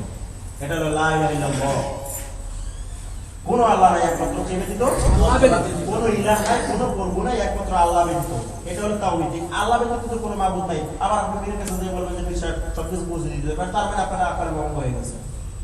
যখন আপনি পীরের কাছে যাই বলবেন যে পীর সাহেব আমার দোয়া বুঝে দিতে পারে, আপনার কলমা ভঙ্গ হয়ে গেছে এবং আপনি আল্লাহর কাছে শিরক করছেন। তাওহীদের জাত মানে এটা না যে কোনো কিছু থেকে কোনো কিছু হয় না, যা কিছু আল্লাহর পক্ষ থেকে। তাওহীদ আপনি ভুল বুঝছেন। তাওহীদ ভালো করে বোঝার সময় আছে, সঠিকভাবে বোঝার চেষ্টা করেন, সুযোগ আছে। শুধু বাবা ব্যাংকের মতন ওই বৃষ্টির বছরের শুরুতে যখন বৃষ্টি হয়, বাবা ব্যাংক শুধু এখানে কেমনে ডাকে, এরকম ডাকে। এইরকম বাবা ব্যাংকের মতন লাগিয়ে করে শুরু করছে দাওয়াত। এসব দাওয়াতে কোনো লাভ হবে না। এসব পচা ইসলাম নিয়ে রয়ে গেলে শুনলে কোনো লাভ নেই। যদি ইসলামকে বুঝতে হয় তাহলে কি বুঝতে হবে আগে? সর্বপ্রথম শর্ত হলো লা ইলাহা ইল্লাল্লাহ। যে লা ইলাহা ইল্লাল্লাহ পড়ো, ওই লা ইলাহা ইল্লাল্লাহর অর্থ এবং শর্ত আগে জানো। আল্লাহ নিজে বলে দিয়েছেন তুমি লা ইলাহা ইল্লাল্লাহ পড়ো নাই, যাও তোমার লা ইলাহা ইল্লাল্লাহর দরকার নেই, তুমি এক লাইনে আছো। যখন লা ইলাহা ইল্লাল্লাহ পড়ছো তাহলে আগে শর্ত জানো। লা ইলাহা ইল্লাল্লাহ ইহুদিরা পড়ে নাই, লা ইলাহা ইল্লাল্লাহ খ্রিস্টানরা পড়ে নাই, ওদেরকে বলা হয় না যে তোমরা কেন লা ইলাহা ইল্লাল্লাহ পড়ো না। এই জন্য কেউ জিজ্ঞাসা করে নাই। যারা লা ইলাহা ইল্লাল্লাহ পড়ছে তাদের কথা আল্লাহ বলছেন যে তুমি যখন লা ইলাহা ইল্লাল্লাহ পড়বা তার আগে তুমি জেনে নাও যে লা ইলাহা ইল্লাল্লাহর অর্থ কি এবং লা ইলাহা ইল্লাল্লাহর শর্ত কি। লা ইলাহা ইল্লাল্লাহ পড়ো নাই, তোমার সাথে কোনো গেঞ্জাম নেই, তোমার স্থান জানো, তুমি নিজেই জানো, না জানলেও জানো। তবে যখন লা ইলাহা ইল্লাল্লাহ পড়বা, লা ইলাহা ইল্লাল্লাহ পড়লে কোথায় যেতে হবে? জান্নাতে। কিন্তু লা ইলাহা ইল্লাল্লাহ পড়ার পরে কেন তুমি জান্নাতে যাবে? এটা কোন কথা? এটা কেমন কথা? লা ইলাহা ইল্লাল্লাহ পড়া মানে জান্নাতে যেতে হবে, লা ইলাহা ইল্লাল্লাহ পড়তে গেলে জান্নাতে যাবে, এটা কেমন কথা? এই জন্য আল্লাহ বলছেন লা ইলাহা ইল্লাল্লাহ রাখি কি করতে হবে? অর্থ এবং শর্ত দুইটা জিনিস, দুটোটা জিনিস বুঝতে হবে। এক নম্বরে বুঝতে হবে অর্থ, লা ইলাহা ইল্লাল্লাহর অর্থটা কি। এরপরে একটা শর্ত কি কি কাজ করলে লা ইলাহা ইল্লাল্লাহ টিকে আর কি কি কাজ করলে লা ইলাহা ইল্লাল্লাহ ভঙ্গ হয়ে যায়, এগুলো হলো শর্ত। এইটা যতক্ষণ পর্যন্ত আপনি লা ইলাহা ইল্লাল্লাহর অর্থ শর্ত না বুঝবেন, সারা জীবন দাওয়াতের কাজ করতেছেন দুঃখের বিষয়। 40 জন মানুষের কাছে দাওয়াত দিতে 40 জন আমির একটা বানাই দিচ্ছে মূর্খ, হয়তো নিজে কিছু জানা না, কি আমির গিরি করবো রাহাবারের সামনে দিয়া আমি সব পিছিয়ে হাঁটে যেগুলোর মতো রাস্তা শুরু করি লা ইলাহা ইল্লাল্লাহ লা ইলাহা ইল্লাল্লাহ লা ইলাহা ইল্লাল্লাহ। এটা আমার সুপার নাই সহিহ হাদিসের বর্ণনা আছে, আবু হুরায়রা রাদিয়াল্লাহু আনহু থেকে হাদিস বর্ণিত। আবু হুরায়রা রাদিয়াল্লাহু আনহু বলেছেন রাসূল সাল্লাল্লাহু আলাইহি ওয়াসাল্লামের সাথে যখন আমরা হাঁটতাম, রাসূল সাল্লাল্লাহু আলাইহি ওয়াসাল্লাম নিজের শরীরের সমস্ত শক্তি দিয়ে এমন স্পিরিটে হাঁটতো, এমন স্পিরিটে হাঁটতো, আমরা ওনার কাছে হাঁটছি কিছুক্ষণ পর দিয়ে এত বড় মাঝখানে গ্যাপ হয়ে গেছে, আমার দৌড়ে গ্যাপ ফেলতাম। কি করতাম? দৌড়ে গ্যাপ ফেলতাম। তার মানে ওনার হাঁটার গতি দেখে কাফেররা মনে হতো যে কি যেন একটা আসতেছে। ওমর রাদিয়াল্লাহু তাআলা থেকে হাদিস বর্ণিত, ওমর রাদিয়াল্লাহু তাআলা আনহু এক ব্যক্তি এরকম এক যুবক তার সামনে দিয়ে কেমন যেন জীবের মতো আস্তে আস্তে হাঁটতেছে, নতুন বউর মতো, সাথে সাথে বেদ জায়গা করছে ছেলেকে, হে তুই ইসলামকে ডুবিয়ে দিছিস একবার, কেন রাসূলের মতো এরকম হাঁটে না, তুই যেরকম হাঁটো সেটা জীবের মতো নতুন বউর মতো হাঁটা থাকবে পেয়েছ, ইসলামকে ডুবিয়ে দিছ। তোর হাঁটা থাকলে কাফের হবে যেটা বাঘ আসতেছে, আর তোর হাঁটা থাকলে তোমরা নতুন বউ হাঁটতেছ। আমাদের দেশে দেখেন না পীর সাহেবরা বড় ঘন্টা দিয়ে যদি বসতে পারে তাহলে তো বড় ফের, আর যদি পালকিতে চলতে পারে তাহলে সবচেয়ে বড় ঠিক। বুঝতে পারে কি পীর সাহেব যিনি আমির হেথায় পিছনে রাহাবারের সামনে জীবন মতো পিছনে বসে তসবিহ করব লা ইলাহা ইল্লাল্লাহ লা ইলাহা ইল্লাল্লাহ, তার মানে বড় বুজুর্গ, এইসব বুজুর্গের দিন হাদিস নেই। ভাগের মতন সামনে যেতে হবে, বলতে হবে আসো তাওহীদের দাওয়াত, লা ইলাহা ইল্লাল্লাহ শব্দ বুঝো, অর্থ বুঝো, মুসলমান হইছো। নামাজের কোনো দাওয়াত নাই, কিসের নামাজের দাওয়াত? নামাজ তো লা ইলাহা ইল্লাল্লাহ শর্ত মানলো এমনি মানবে। ও যদি বুঝে যে লা ইলাহা ইল্লাল্লাহ শর্ত হলে নামাজ পড়তে হবে, আর না পড়লে লা ইলাহা ইল্লাল্লাহ থাকবে না, তো নামাজ ছাড়বে? জি না। ঘুষ খাবে? জি না। সুদ খাবে? জি না। অপকর্ম করবে? না। লা ইলাহা ইল্লাল্লাহ বুঝেন না, খালি বুঝেন নামাজ পড়ো, নামাজ পড়ো, কি নামাজ পড়বো?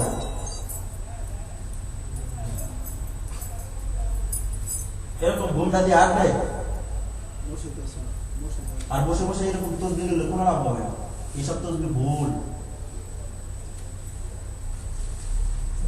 বুড়া হয়ে গেছেন, 60 বছর বয়স হয়ে গেছে, 50 বছর বয়স হয়ে গেছে, কি করবো? ছেলে মেয়ে যন্ত্রণা বাঁচে না, চলে গেছে, বাস শেষ, চলে গেছেন, ঘর থেকে বাইরে যায়, মানুষের দাওয়াত দিচ্ছেন, বাবা যান আসলে নামাজ পড়তে, এবার তোর মেয়ে রাস্তা দিয়ে হাঁটে এখন উলঙ্গ, তুই কাকে দাওয়াত দিচ্ছিস? তোর বউ উলঙ্গ হয়ে ঘুরতেছে,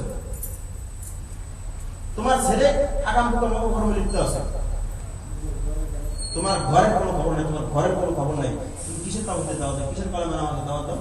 তুমি মানুষের ছেলেকে বলো ভাইজান নামাজটা পড়ো, তোমার ছেলেকে কেন নামাজ পড়ো না? যখন বলা ভাই কেউ আছে আবার ওই ছেলে আই ঘরে নিয়ে ফেলে আবার ব্যস্ততার কারণে পড়তে পারে না, তোমার ছেলে যদি আবার ব্যস্ততার কারণে না পড়তে পারে, তুমি বরিশাল থেকে সিলেট যে দাওয়াত দাও, আর একবার ছেলে রে কেউ তো আই ঘরে আবার ব্যস্ততার কারণে পড়তে না, তুমি কেন তাকে দাওয়াত দাও? তুমি জানো না যে সে হলে আপনার ব্যস্ততা আছে?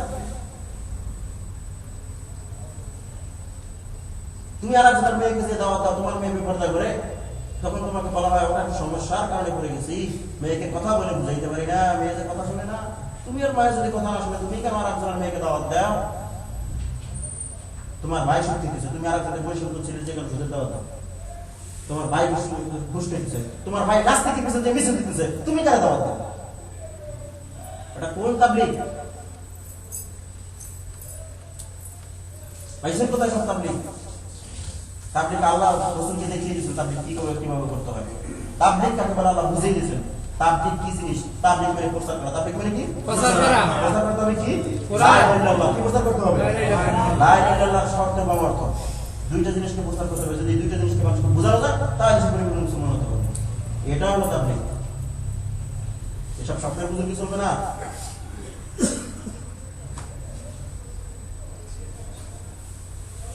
এসব বুজুর্গের দিন নিয়ে ভুলে চলবে না, বন্ধ করেন আপনার বুজুর্গের দিন। বুজুর্গের দিনের কাছে কোনো দিন নেই, সুফি সাহেবের কাছে কোনো দিন নেই, পীর সাহেবের কাছে কোনো দিন নেই, দিন আছে কোথায়? দিন যদি নিতে হয় কোথা থেকে নিতে হবে? দুঃখের বিষয় বড়, এগুলো যখন বলি অনেক কষ্ট লাগে, বেশি কষ্ট লাগে, বুঝতেই রাজি না। নামাজের কথা, নামাজের নিয়ম কানুন যখন বলি, এই যে 2 সপ্তাহ জুমার নামাজ মানে নামাজের বয়ান হয়েছে সম্ভবত, তারা ছিলেন নামাজের বয়ান হয়েছে, নামাজের তৈরি কেমন বয়ান হয়েছে, কিভাবে নামাজ করতে হবে। বহুত ভাই আছে যে সমালোচনা করে উনি নতুন নামাজ করতে বলে বেদ আপনি মসজিদে যেও না, বলছে কি নতুন নামাজ কোথা থেকে নিয়ে আসছেন? আমি কি আমার বাপ দাদা কোনো ধর্ম নিয়ে এসেছি নাকি? পীর সাহেবরা বলে যে আমার বাপ দাদা রহমাতুল্লাহ আলাইহি বলছেন, তাদের ওয়াজের ভিতরে আমি কোনোদিন শুনি নাই আল্লাহ বলছেন আবার আল্লাহ রাসূল বলছেন, পুরো সর্বনাম বছর বেশি বলছেন আব্বাজান রহমাতুল্লাহ আলাইহি বলছেন, দাদাজান রহমাতুল্লাহ আলাইহি বলছেন, আমরা আব্বাজান রহমাতুল্লাহ দাদাজান রহমাতুল্লাহ আলাইহি বলছেন। আল্লাহ আর আল্লাহ রাসূল কি বলল? ওগুলো সব মিথ্যা। আর আমরা আব্বাজান রহমাতুল্লাহ আলাইহি আর দাদাজান রহমাতুল্লাহ আলাইহি ধর্ম প্রচার করেন, আমি আমার আব্বাজানের ধর্ম প্রচার করি, এ কথা ভুল বুঝবেন না। আমি ধর্ম প্রচার করি কোরআন এবং হাদিস থেকে, যদি ভালো লাগে মেনে নেবেন, ভালো লাগে ছেড়ে দেন। আমার কিছু আসবে যাবে? আল্লাহর কিছু আসবে যাবে? রাসূলের কিছু হবে? ভুল বোঝার চেষ্টা করবেন না, সঠিক জিনিসটা কোথায় আছে খোঁজার চেষ্টা করেন না। বুদ্ধি আছে, বাজারে গেলে সবকিছু বেঁচে কিনেন, বুদ্ধি আছে, যখন শরীয়তের মাসআলা গ্রহণ করবেন দেখতে দেখতে গ্রহণ করেন, এটা সঠিক না বেঠিক। ইমাম সাহেব সুন্দর করে খারাপ করে জিজ্ঞাসা করেন, ইমাম সাহেব আপনি যে বললেন উযু করার সময় মাথা মাসাজ করা লাগে না? লাগে না? মাথা মাথা মাথা মাসাজ করা ফরজ বা সুন্নাত? কতটুকু ফরজ? কতটুকু ফরজ? মাথা 4 ভাগের একেবারে মিথ্যা, নগদ মিথ্যা কথা। পুরো মাথা মাসাজ করে আল্লাহ বলছেন ইয়া আইয়ুহাল্লাযিনা আমানু, সূরা মাইদা 37 নম্বর আয়াতে ওখানে বলা হয়েছে যে তোমরা যখন নামাজ পড়বা, নামাজের জন্য তোমরা ওযু করে নাও। ওযুর জন্য ওখানে 4টা জিনিস লেখা হয়েছে। সর্বপ্রথম বলা হয়েছে তোমরা মুখমণ্ডল পরিপূর্ণ করে দিতে হবে, একবার, কয়বার?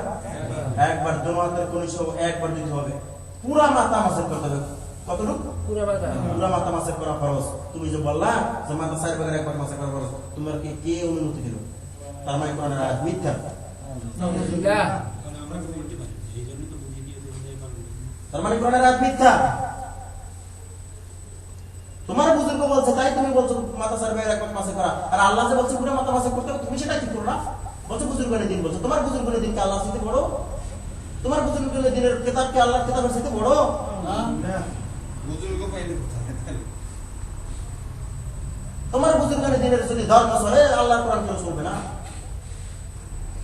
তুমি যে বুজুর্গের দোহাই দাও, এই দোহাই চলবে না আল্লাহর কাছে। যাই দেখো আল্লাহর কাছে কেমন চল বুজুর্গের দিনের দোলাই, যে দোহাই দিছে ওই দোহাই দোলাই আছে, বনদোলাই চলবে। জাহান্নাম কোনটা যাবে বলছিলাম তো মনে হয়, জি কোনটায়? যেটা থেকে অন্য জাহান্নাম কয়শবার সামান আছে, ওটাই যেতে হবে বুজুর্গের দিনের। এটা আল্লাহর রাসূলের কথা। কার কথা? আল্লাহর রাসূলের কথা। বুজুর্গের দিন এসব ধর্ম ব্যবসা, এরা ধর্মকে মনে করে নিজের একটা গরিমতের মাল, যেমন মুসলিম শরীয়ত কি পাগল? তুমি যেমন একটু এমনি যাবে, বোঝার চেষ্টা করেন, সময় আছে, জীবনে বহুত সময় দিচ্ছে। একদিনের কথা যখন বলা হয় যে একটা দিন তারিখ হবে, বহুত বোঝানো হলো, কত সময় বলা হলো, কতদিন বলা হলো, কত উক্ত বলা হলো, লোক খুঁজে পাওয়া যায়। যদি আজ বলা হয় যে এখানে সরকারি দলের একটা মিটিং হবে, এখন ডাক্তার এশার নামাজের আগে কত লোক হবে বলতে পারবেন? আগুন এখানে তো বলা ভালো হচ্ছে আল্লাহ রসুলের কথা একটু আসেন, কই তোমরা তো মুসলমান, আবার তোমরা দোহাই দাও যেখানে 10 জন আছেন সেখানে আল্লাহ আছে। নাউজুবিল্লাহ। আমাদের দেশে এরকম একটা কথা আছে না নাই? আছে। যেখানে 10 জন আছে ওখানে আল্লাহ আছে, একেবারে নগদ। যেখানে 10 জন আছে ওখানে ইবলিশ শয়তান আছে, ওখানে আল্লাহ। 10 জনের বসে যত কুকথা, যত মানুষের বিপদ, যত মানুষের খারাপ, এগুলা গায়, ওখানে আল্লাহ কি করেছে?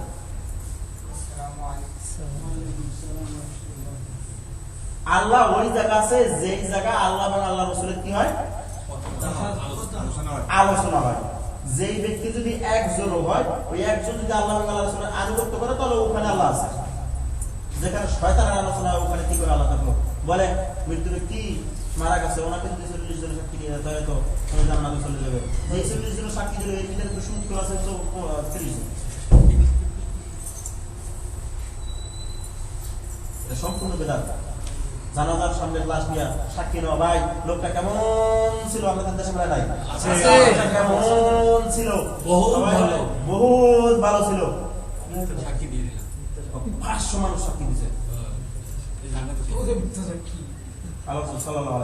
উনি একদিন মসজিদের ভিতরে বসা, দুইজন সাহাবীর সামনে ছিলেন, দুজন সাহাবী ছিলেন আশারা মুবাশশিরা দুইজন, যারা জান্নাতের ঘোষণা পাইছে, নামটা আপনারা খেয়াল রাখেন। এই দুইজন যখন সামনে ছিলেন, সামনে যে দুইটা লাশ যাচ্ছে, দুইটা লাশ, প্রথম লাশটা দিকে বললো দুইজন সাহাবী বলছে মানুষটা খুব মানুষ, আল্লাহ রাসূল মসজিদ থেকে আওয়াজ দিল এই লোকটা জান্নাত। আবার গেল আরেকটা লাশ, আমরা একটু মন্তব্য করে লোকটা বেশি ভালো ছিল না, শরীর তো তেমন একটা ভালো ছিল না, সাথে সাথে আল্লাহ রাসূল বললেন জাহান্নামে। এরপরে রাসূল সাল্লাল্লাহু আলাইহি ওয়াসাল্লাম আমরা দুজনে যে জিজ্ঞেস করল, হুজুর আপনি এই কথা কেন বললেন? প্রথম লাশটা বললেন জান্নাতি, আর দ্বিতীয় লাশটা বললেন জাহান্নামে। তাই দেখো, তোমরা যে দুজন লোকের সাক্ষী দিচ্ছ, তোমরা দুজনটা মানুষ কি সত্যবাদী, দুজন মানুষ কি সত্যবাদী, মুমিন। তোমরা দুনিয়াতে কি পেয়েছে, তারা দুনিয়াতে কি পেয়েছে, জান্নাতে সার্টিফিকেট দিয়েছে দুনিয়াতে, তারা কি মুমিন নাকি অন্য কিছু? মুমিন। বলছে মুমিন দুইজন ব্যক্তি তোমরা সাক্ষীর জন্য আল্লাহ কোরআনের ভিতর কয়েকটা আয়াত বলছে, যত করে আয়াত আছে তার ভিতরে বলছেন যে সাক্ষী দেওয়া হবে যে কোনো কাজের জন্য কয়জন? দুইজন সাক্ষী বলবে। তোমরা দুইজন ব্যক্তি সাক্ষী দিয়েছো লোকটা ভালো আছে, সাথে সাথে লোকটা জান্নাতে গেছে। আর যেই লোকটা তোমরা মন্তব্য করছো লোকটা ভালো ছিল, ওই লোকটা জান্নাতে গেলে তোমরা মুমিন মানুষ। তাহলে সাক্ষী কয়জন চলে? যদি দুজন মুমিন মানুষ সাক্ষী দেয় তাহলে যথেষ্ট, 500 মানুষের সাক্ষী বলে দেবে লোকটা কেমন ছিল, এসব ছেড়ে দিতে হবে। এই কেমন ছিল বললে কাজ হবে, এগুলোই শরীয়তের বিধান, নতুন করে ঢুকে রয়েছে তরিকাত হাকিকত, এগুলোর ভিতরে ঢুকে রয়েছে। তেমন হাকিকতের ধর্ম আছে, একটা তরিকাতের ধর্ম আছে, শরীয়তের ধর্ম আছে, মারেফতের ধর্ম আছে। এজন্য সর্বপ্রথম এই সব কিছু যদি বুঝতে হয় তাহলে কি বুঝতে হবে? তাওহীদ বুঝতে হবে। এজন্য সবাই এখানে তাওহীদের বউ বলতেছে, সবাই একটু দয়া করে তাওহীদ করবেন। তাওহীদের 4টা বর্ণনা, 4টা বর্ণনা করতে অনেক সময় লাগে, এই সময় এখন নেই। তাওহীদ জিনিসটাকে বুঝবেন। তাওহীদ মানে আল্লাহর একাত্মবাদ, কার একাত্মবাদ? আল্লাহর একাত্মবাদ করে। আল্লাহর একাত্মবাদ সম্পর্কে যদি না জানেন তাহলে আপনি শিরক করে ফেলবেন। লা ইলাহা ইল্লাল্লাহ শর্ত না জানলে আপনি শিরক করে ফেলবেন, আপনি গুনাহ করে ফেলবেন, আপনি বিদআত করে ফেলবেন। এটা আপনি অর্থ জানেন না, শর্ত জানেন না, যে কারণে আপনি করে ফেলবেন, আপনি নিজেও বুঝতে পারবেন না যে আমি এটা করে ফেলেছি, জানেন না। আপনাকে কি বলবো? আপনাকে দায়িত্ব কোনো লাভ নেই, আপনাকে গালি দিয়ে কোনো লাভ নেই, আপনি জানেন না তাই করে ফেলেছেন, আর আপনিও করে ফেলাবেন, কোনো সমস্যা নেই। ওই যে বলেন না যে রবিবার দিন কাজ করা যাবে না, কারণ রবিবার কিছু করতে পারে নাকি? রবিবার দিন কি শনিবারের দিন মতো নাকি? রবিবার দিনে কোনো ভূমিকা আছে? বাংলাদেশে বলে না, আমাদের এলাকায় বলে কাজ করতে গেলে রবিবার দিন কাজ করা যাবে না, এরকম কথা বলে না, বলে না? আপনি তাও জান না যেটা বলেন যে রবিবারে কাজ করা যাবে, যদি জানতেন তাহলে বুঝতে পারতেন দিন কিছু করতে পারো না, রবিবার দিন সপ্তাহে 7 দিন 8 দিন কাজ করা যাবে। বাংলায় না চেহারা দেখলে চেহারা ভেঙে যায়, এই কথাটা মিথ্যা, এটা শিরক। রাত্রেবেলা সূর্য উঠলে চুল নষ্ট হয়ে যায়, এই কথাটা শিরক। রাত কিছু করতে পারে না, বাংলা আয়না কিছু করতে পারে না। রাত্রেবেলা ঘর ঝাড়ু দিলে অলক্ষী এসে না কি বলে আপনাদের, এটা রাত্রে কিছু করতে পারে না, এটা কোন কথা? শিরক। এই কুকথা ছেড়ে দিতে হবে, লা ইলাহা ইল্লাল্লাহ অর্থ এবং শর্ত বুঝতে হবে, তাহলে আপনি এই কুকথা থেকে বাঁচতে পারবেন। যখন আপনি জানতে পারবেন, যতক্ষণ পর্যন্ত জানতে না পারবেন ততক্ষণ পর্যন্ত নামাজ পড়বেন জরিবুদ্দির মতন, শুধু সুবহানাল্লাহ সুবহানাল্লাহ আল্লাহু আকবার সামিআল্লাহ সুবহানাল্লাহ, শেষ। এই নামাজে কোনো কাজ হবে না। যতগুলো গাঁটটি মুস্কাত করবেন সব গাঁটটি মুস্কাত সব ওই জায়গা মতো বুঝে যাবে, কোনো লাভ হবে না এই নামাজ, কোনো 5% দাম নেই নামাজে। তাহলে যত সময় পর্যন্ত না করবেন, না জানবেন, ততক্ষণ পর্যন্ত 5% দাম নেই এই কলেমা, 5% দাম নেই আমাদের এই নামাজে, 5% দাম নেই আমাদের জাকাতে। জাকাত দেওয়ার তরিকা জানে না, জাকাত কাটতে আজকে বর্তমান মানুষ মনে করে এটা জরিমানা, মনে হয় না এরকম কথা আছে, জরিমানার মতো মনে করে। জাকাত 1 লক্ষ টাকা জাকাত 4,000, কোন রকম 500 টাকা দেয়, তাও 500 টাকা দিয়ে সারুন ধরুন কেড়ে লোক দেওয়া 10 জন, একজন জায়গায় তুমি দিলে আরো 10 জন, মারামারি কিনে কিনে দিলে ওখান থেকে 8 টাকা আরো 5 জন।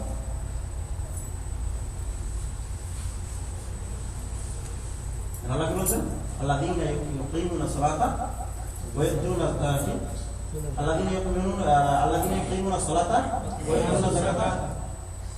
আর সূরা বাকারার দ্বিতীয় আয়াত বলেন তো, ওয়ামিম্মা রাযাকনাহুম ইউনফিকুন, ওয়ামিম্মা রাযাকনাহুম ইউনফিকুন। এখানে আল্লাহ বলছেন তোমাদেরকে যে রিজিক দেওয়া হয়েছে এতে কি করো? ব্যয় করো না, সদকা দাও, কি করো? দান করো। আল্লাযীনা ইউমিনুনা বিল গায়বি ওয়া ইয়াকিমুনাস সালাতা ওয়া মিম্মা রাযাকনাহুম ইউনফিকুন। এই মানুষ সকল বলছে ওই ব্যক্তি ঈমানদার, আল্লাযীনা ইউমিনুনা বিল গায়ব, যারা অদৃশ্যের উপরে ঈমান আনছে। কিসের উপরে? অদৃশ্যের উপরে ঈমান আনছে। ওয়া ইয়াকিমুনাস সালাতা, তারা সালাত আদায় করে।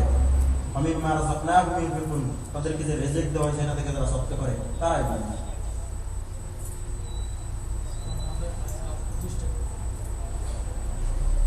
সালাত আরবিতে বলা হয় সালাত, বাংলা কি কয়? নামাজ। এটা মানুষের বানানো, যাই হোক আল্লাহ নাম দিচ্ছে সালাত, মানুষ বলে নামাজ। এই জন্য নামাজ ব্যাখ্যা দিয়ে বুঝাইতে হবে। নামাজ আসলে শব্দ না, নামাজ শব্দটা হলো সালাত। রোজা আসলে শব্দ না, শব্দটা হলো কি? সিয়াম। বুঝতে হবে সিয়াম হলো রোজা, রোজা না এটার নাম সিয়াম, নামাজ না এটার নাম সালাত, কোরআন শরীফ না এটার নাম কোরআনুল কারীম, এটার নাম কি? অথবা কোরআন মাজিদ। শরীফ কোনো কথা নেই। আর আমি যে দুইটা সূরার ভিতরে ব্যাখ্যা দিয়েছেন, সূরা বুরুজ, সূরা ওয়াকিয়ার ভিতরে বলছেন ইন্নাহুল কোরআনুল কারীম, সূরা বুরুজের ভিতরে বলছেন বাল কোরআনুল মাজিদ। আল্লাহ নিজে নাম দিয়েছে কোরআন মাজিদ, কোরআনুল কারীম। আপনাকে কে বলতে নাম, কে নাম চেঞ্জ করতে আপনাকে অধিকার দিয়েছে? আমি বলছি যে কোরআন শরীফ। সূরা ইয়াসিনে আছে, এজন্য শরীফ বলা যাবে না, কোরআন শরীফ নামে কোনো কথা নেই, নাম চেঞ্জ করা যাবে না। আল্লাহ নাম দিয়েছেন সিয়াম, আপনি বলেন রোজা, বলেন। আল্লাহ নাম দিয়েছেন সালাত, আপনি বলছেন নামাজ, বলেন। ইংলিশে একটা শব্দ আছে মানে নাম, নাম কোনো পরিবর্তন হয় না, নাম কোনো পরিবর্তন নেই, মনে হয় আছে নামের কোনো পরিবর্তন নাই। ওটা ইংলিশেও যা, ফার্সিতেও যা, আরবিতেও যা, বাংলায়ও যা, সবকিছু একটাই। ফার্সিতেও সালাত, উর্দুতেও সালাত, আরবিতেও সালাত, ইংলিশেও সালাত, বাংলায়ও সালাত। সালাত সালাত সালাত নাম, এটা কোনো পরিবর্তন নেই। এই শব্দটা একটাই। এই গ্রিক আরবিতেও সালাত। সিয়াম সব ভাষা সিয়াম। কোরআনুল কারীম এটাকে আপনি বাংলা করতে পারেন না। সিয়ামকে যখন বলছেন আপনি রোজা, সালাতকে যখন বলছেন আপনি নামাজ, কোরআনুল কারীম একটা কিছু বলে দেন, এটা বাকি রাখছেন। তাও তো বলছেন পরের শব্দটা চেঞ্জ করেছেন, আগেরটা চেঞ্জ করতে পারেন না, মানে এখানে আসলে করার সুযোগ পায় না। কারীমকে চেঞ্জ করে শরীফ বানাই ফেলাইছে, মাজিদকে চেঞ্জ করে শরীফ বানাই ফেলাইছে, কিন্তু কোরআনকে আর চেঞ্জ করার সুযোগ পায় না। এখানে যদি চুরি করার সুযোগ পাইতো, এখানে একটা ঢুকে দিত। বহুত খুঁজছে কিন্তু পারে না। কতকাল চুরি করবেন শরীয়তের ভিতরে? এই শরীয়তের চোরগুলা কাকে ধরা দিতে হবে? হোক আলেম, হোক পীর, হোক মুহাদ্দিস, হোক মুফতি, ওকে গণধরা দিতে হবে, যেটা শরীয়তের বিচার আছে। নামদারি মুক্তিরা ভবভঙ্গের মতন গাও গাও করে আসছে, শরীয়তের আগুন হয়েছে।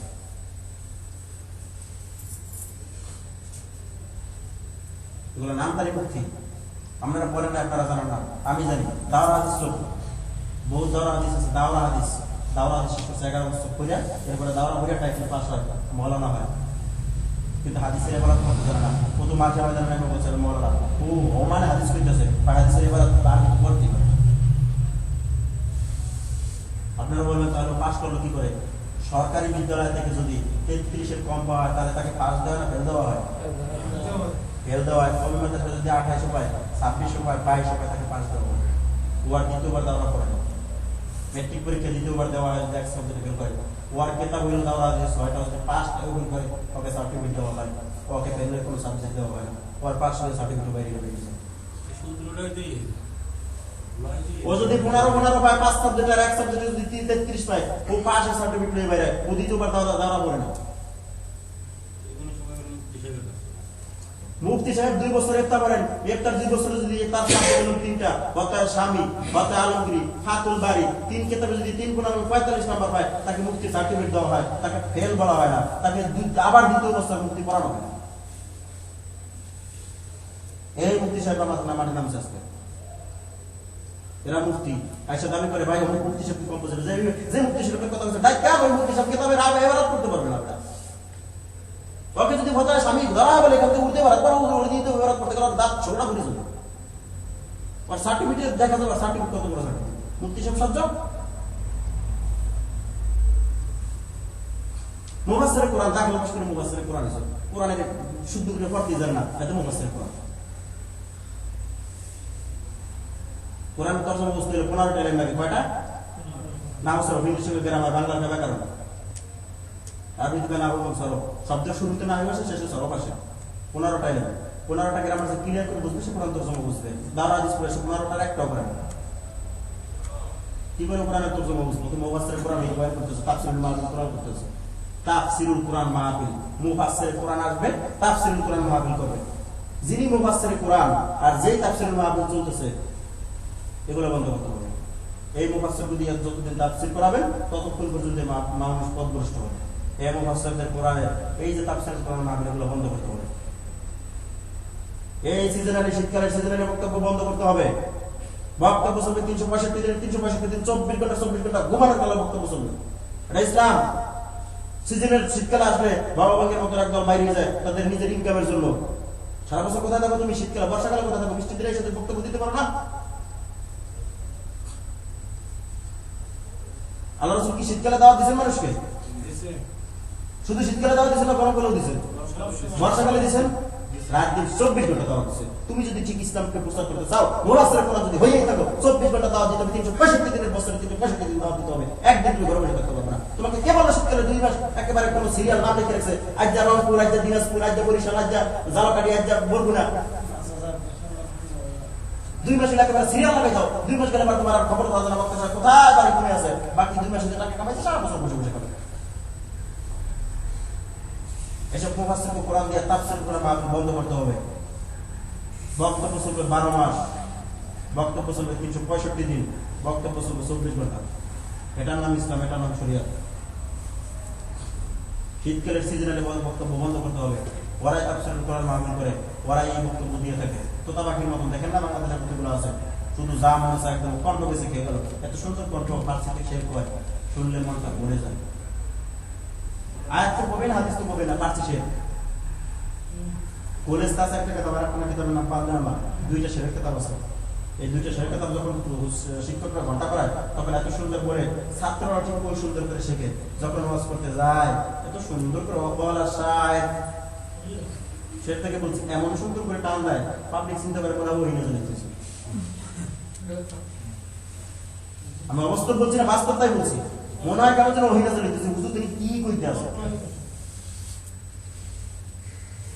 এইসব মুফাসসির কোরআনকে তাফসীর করার মাহফিল বন্ধ করতে হবে। সত্যের পথ বেছে নেন, সময় আছে। সত্যকে বুঝেন, সময় আছে। সত্যকে বুঝেন, সময় আছে। সত্যবাদী ওই ব্যক্তিকে বলা হয়, আল্লাহ নিজে বলছেন, ফাউলাইকা মাআল্লাযিনা আনআমাল্লাহু আলাইহিম মিনান নাবিয়্যিন ওয়াস সিদ্দিকিন ওয়াশ শুহাদাই ওয়াস সালিহিন ওয়া হাসুনা উলাইকা রাফিকা। বলেন কিয়ামতের ময়দানে সমস্ত লোক সকল 3 ধরনের ব্যক্তিদের সাথে উঠবে। কয় ধরনের? 3 ধরনের। মিনান নাবিয়্যিন, যারা আমলে সালেহ, তারা নবীদের সাথে উঠবে। ওয়াস সিদ্দিকিন, সত্যবাদীদের সাথে উঠবে। ওয়াশ শুহাদা, শহীদদের সাথে উঠবে। ওয়াস সালিহিন, যারা আমল ভালো করছে, সালেহ। ওয়া হাসুনা উলাইকা রাফিকা, এটা তাদের কি ছিল? সত্যবাদী কাকে বলা হয়?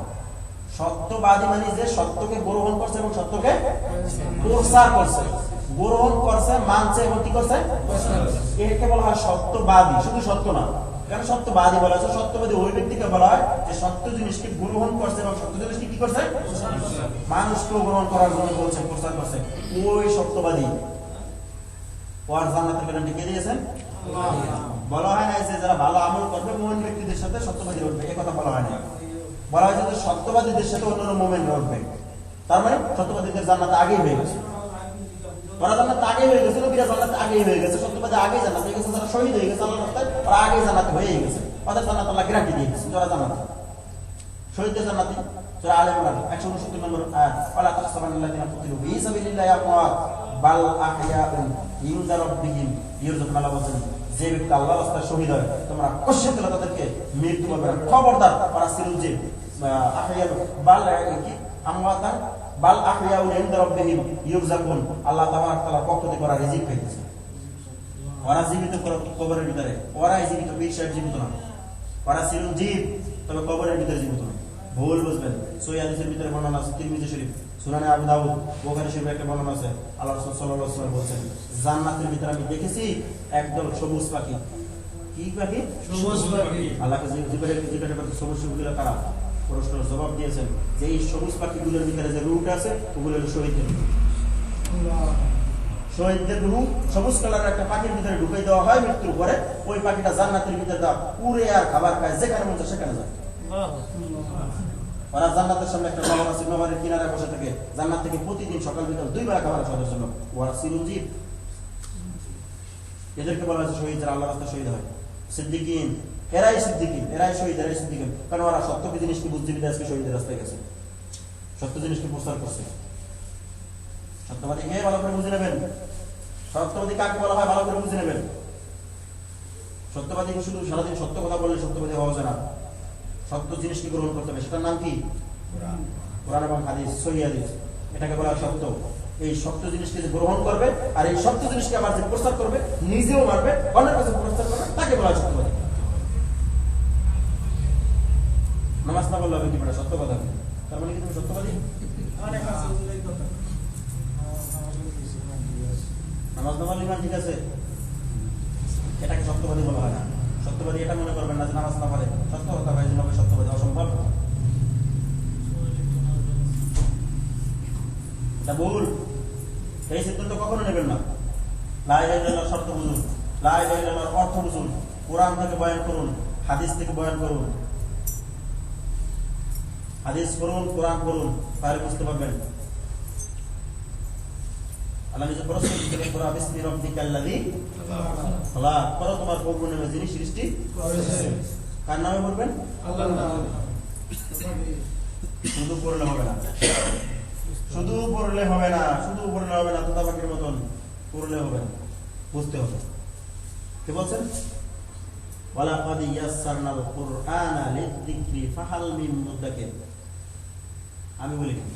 আল্লাহ। কে বলছেন? আল্লাহ। আমার আব্বা জান। রাসূল সুবহানাল্লাহ আমি মানুষের জন্য কোরআনকে বোঝার জন্য সহজ করে দিয়েছি। কি দিয়েছেন? সহজ করে দিয়েছি। কোরআনকে বুঝতে হবে, তো তাকে মতন বললে হবে না। কোরআনকে বুঝতে হবে, যখন আপনি কোরআন বুঝবেন তাহলে আপনি সবকিছু বুঝতে পারবেন। কোরআনের অর্থ জানেন না, গাদার মতন বোঝালে আটকেছেন, কিচ্ছু বুঝবেন। গাদা জানে না, যার পিঠে একটা সিটের বস্তা আছে, নাকি আলুর বস্তা আছে, ও কিছু বোঝে না। ও জানে আমার গাদার পিঠে একটা বোঝা আছে, আমি টান দিচ্ছি, ব্যস্ত দিচ্ছি, জায়গা মতন বুঝে দিব, কোনো লাভ হবে না। গাদার মতন কোরআনকে বোঝা পাইয়া কোনো লাভ হবে না। বস্তা ঘুরে দেখতে হবে চিনি না আলু।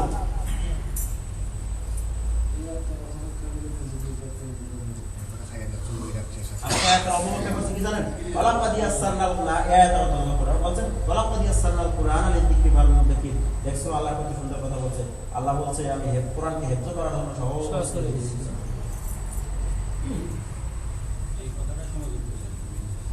এটা হলো তাবলীগের কাজ। কাদের কাজ? তাবলীগের কাজ। আল্লাহ নাকি কোরআনকে হেফজ করার জন্য সহজ করে দিয়েছে। নাউযুবিল্লাহ। তার মানে আয়াতের অর্থকে একেবারে ঘুরাই দিয়েছে ভালো করে। আরে এটা তো আল্লাহ বলে দিয়েছেন, ইন্না নাহনু নাযালনাল কুরআনা ওয়া ইন্না লাহু লাহাফিজুন। ইন্না নাহনু নাযালনাল যিকরা ওয়া ইন্না লাহু লাহাফিজুন। আমি যেটা জানতাম, আমি যেটা নাযিল করেছি, যে জিকির যে হুকুম আমি নাযিল করেছি, এটা হেফাজত করার দায়িত্ব কার? আল্লাহ। এটা যে হাফেজ দিয়ে করুক আর মুফিজ দিয়ে করুক, তিনি হেফাজত করবেন, এটা দায়িত্ব তার। সে আয়াত তো আছেই, সে আয়াত তুমি অস্বীকার করি, সে আয়াত তো অবশ্যই আছে, কিন্তু তুমি এখানে কেন বলো যে তুমি হেফাজত করার জন্য সংস্কৃতি? তোমাকে বুদ্ধি দিলে কয় কার ধর্ম প্রচার করছো তুমি? কোন আলিমুল গায়বের ধর্ম তুমি প্রচার করছো? কোন আল্লাহর কিতাব তুমি প্রচার করো? কোন রাসূলের হাদিস তুমি প্রচার করো? বড় হুজুরের ধর্ম বুঝতে হবে। লা ইলাহা ইল্লাল্লাহ কাকে বলা হয়, লা ইলাহা ইল্লাল্লাহর অর্থ আর লা ইলাহা ইল্লাল্লাহর শর্ত যতক্ষণ পর্যন্ত না দেখবেন ততক্ষণ পর্যন্ত শিরক করবেন, ততক্ষণ পর্যন্ত বিদআত করবেন, ততক্ষণ পর্যন্ত কুফরি করবেন, করবেনই করবেন। আপনাকে কেউ ঠেকাতে পারবে না, কারণ আপনি জানেন না। কুফরি কাকে বলা হয় বলতে পারবেন? বলতে পারেন না। কুফরি ওইটাকে বলা হয় আল্লাহ এবং আল্লাহর রাসূলের যতগুলো কথা আছে এর কোন একটা কথাকে অস্বীকার করা মানে কুফরি করা আল্লাহর সাথে।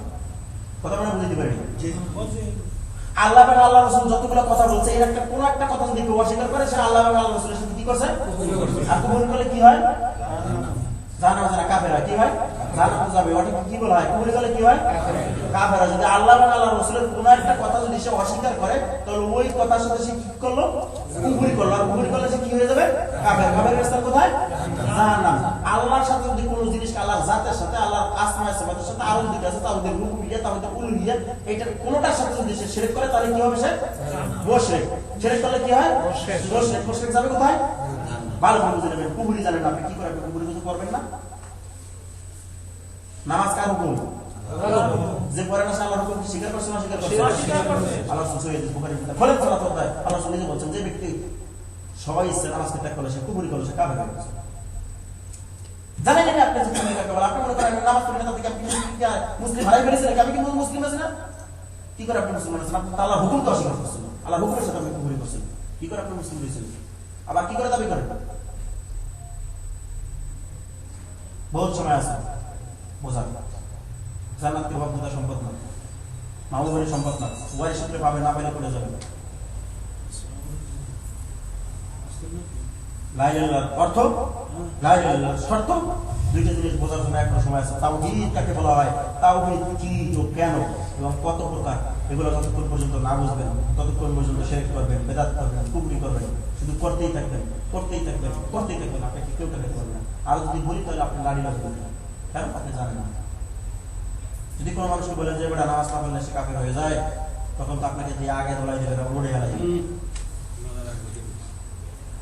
তবে আমি বলি না যে আপনি কাফের হতে হবে, কাকে দাওয়াত দেন, ওকে লা ইলাহা ইল্লাল্লাহ দাওয়াত দেন, লা ইলাহা ইল্লাল্লাহ অর্থ এবং শর্ত জানা এই জন্য করুন। ওকে আগে লা ইলাহা দাওয়াত দেন, ভাই তুমি তো মুসলিম, আমি একজন মুসলিম, তবে তোমার একটা কাজ আছে, কাজটা হলো কি, লা ইলাহা ইল্লাল্লাহ তোমার পড়ছো বটে ঠিক আছে, তবে লা ইলাহা ইল্লাল্লাহ তোমার কতগুলো কারণ আছে, তুমি কারণগুলো জানতে হবে। তুমি যে লা ইলাহা ইল্লাল্লাহ পড়ছো, লা ইলাহা ইল্লাল্লাহর অর্থ জানতে হবে, তুমি যে লা ইলাহা ইল্লাল্লাহ পড়ছো ওই লা ইলাহা ইল্লাল্লাহর শর্ত জানতে হবে, তাহলে তুমি পরিপূর্ণ মুসলমান হতে পারবা। এই লা ইলাহা ইল্লাল্লাহ দাওয়াত দেন, আপনি কুফরের ফতোয়া দিয়ে না, তাহলে আসবে না। আপনি কুফরের ফতোয়া দিয়ে না, তাহলে আসবে না, কারণ ও জানে না, ও না জানার কারণে করতেছে, অনেক বলে কোনো লাভ নেই, ও বুঝে না। ওকে আগে আনেন, নামাজের দাওয়াত দিন না যে ভাই আসো নামাজ পড়তে, ও কথা বলে না, ওকে বলেন চলো আগে লা ইলাহা ইল্লাল্লাহ যে পড়ছো লা ইলাহা ইল্লাল্লাহ অর্থ এবং শর্তটা জানো, তাহলে তুমি বুঝতে পারবো। লা ইলাহা ইল্লাল্লাহ শর্ত অর্থ যখন ওকে বুঝানো হবে, ওকে নামাজের দাওয়াত দেওয়া লাগবে না। ও যখন বুঝবে যে লা ইলাহা ইল্লাল্লাহ অর্থ মানে নামাজ পড়তে হবে, নামাজ না হলে কুফরি হয়ে যায়, তাহলে কেউ চায় যে আমি স্বইচ্ছা কাফের হয়ে যাই, কেউ চাবে? কোনো ভালো মানুষ এটা চাবে? ওকে নামাজের পর দাওয়াত দেওয়া লাগবে, আজানের নিয়ম নিয়মে মসজিদে চলে আসবে, না পারলে ঘরে পড়বে, না পারলে রোডে পড়বে।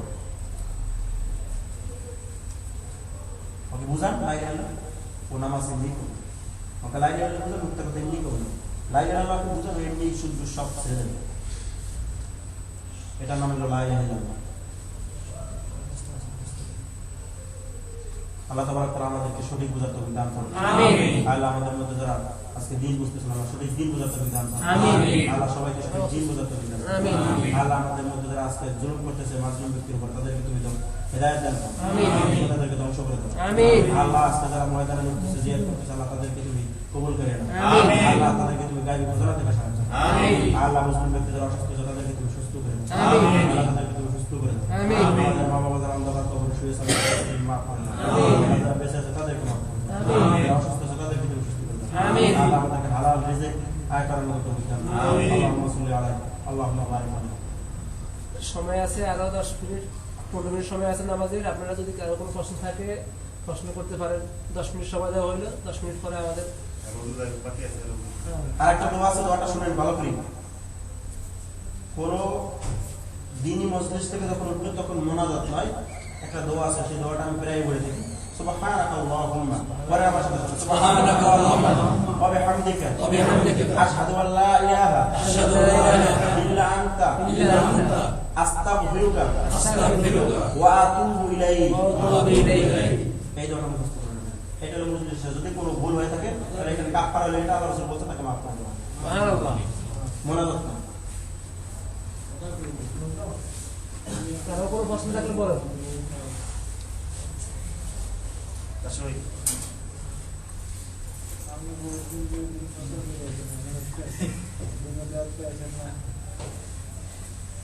কই মুরব্বি আপনি তো এখন হাতে দিয়ে কথা বলছেন, প্রশ্ন থাকলে পরে বলেন। না সে কথার ভিতরে পড়ে গেছে, মানে মনে যাচ্ছে তাই বলছে, যাও আমার না বুঝছে নিজের ই করে, ঠিক আছে আপনি প্রশ্ন থাকলে পরে বলেন, ডিস্টার্ব হবে। ভালো দিন ফিরে সম্পত্তি দিয়ে ফির আর কত দেখলাম, আমাকে সবই সত্যি কথাই বলি, মানতে হবে। কথা বলে নামাজ বেস্টের চাবি, জি নামাজ বেস্টের চাবি। একটা দিন আছে আসসালামু আলাইকুম জান্নাতের সালাম নাকি এরকম একটা আছে, মিফতাহু জান্নাতের সালাম। তার হাদিস যদি জালও হয়, হাদিসটা জাল, আমি শুনছি হাদিস কি?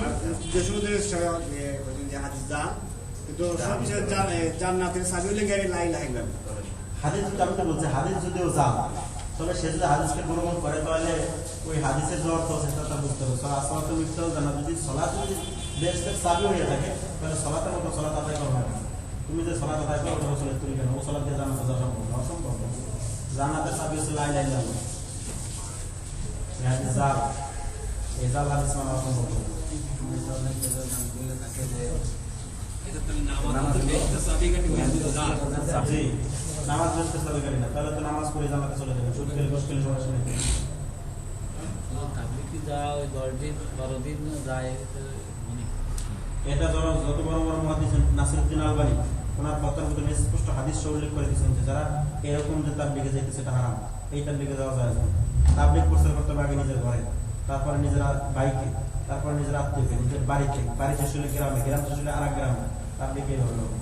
নিজের ঘরে আগে শরীয়ত প্রতিষ্ঠিত করেন, এরপর আপনি আমার ভাই আছে সুদ খেতেছে, ঘুষ খেতেছে, নামাজ পড়তেছে না, রোজা রাখতেছে না, ওকে দেন। আপনার বাইকে শেষ হলে আমরা স্বাস্থ্য বাইকে দেন, স্বাস্থ্য বাইকে শেষ হলে এরপরে যে আরো স্বাস্থ্য বাইছে তাদেরকে দেন। এরকম যতগুলো বেড়েছে এগুলো আগে তবে প্রতিষ্ঠা করতে হবে, এইগুলোর মধ্যে আগে শরীর প্রতিষ্ঠা করবে। আপনার বাড়ি ছেলে যে আমরা বরিশালে ছেলের যে দাওয়াত দিয়ে কোনো লাভ হবে না, তার দিকে যায় না, এটা দিন নয়, এটা ভণ্ডামি।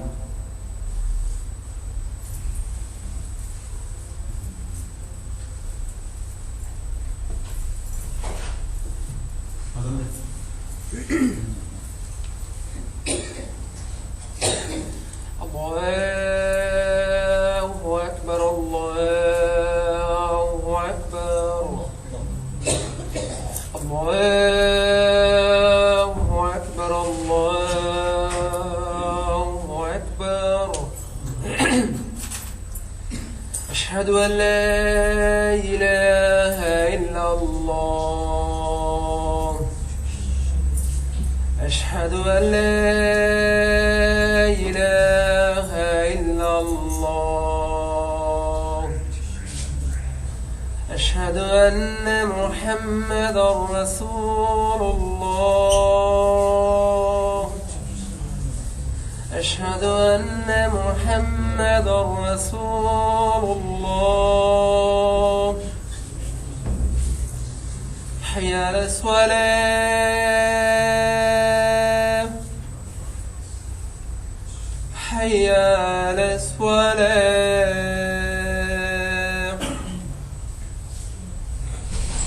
حي على الفلاح حي على الفلاح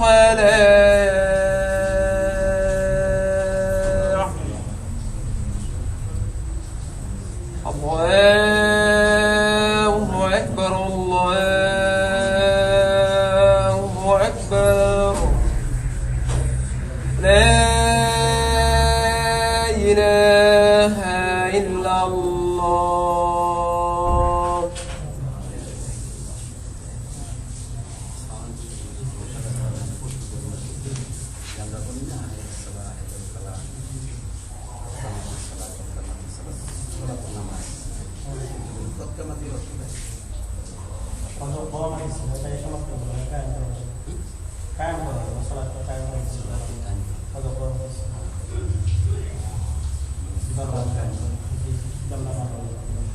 এই আজানের শুনে একটা প্রশ্ন দিকে আমার মনে প্রশ্নটা হলো এই যে আজানের যে দোয়াটা বা আজানের যে জবাব প্রচার করে সেই প্রচারের মাধ্যমে বলছে আমার কথা বলছি না প্রচার করতে তাই বলছি আজানের ভিতরে যখন আশহাদু আল্লা ইলাহা ইল্লাল্লাহ সাধারণ মোহাম্মদ রাসূল ওই যে আজানের ভিতরে যে হুজুর পাক সাল্লাল্লাহু আলাইহি ওয়াসাল্লামের নাম আসে ওই জায়গায় নাকি সাল্লাল্লাহু আলাইহি ওয়াসাল্লাম বলতে হবে জি জি বলতে হবে জি।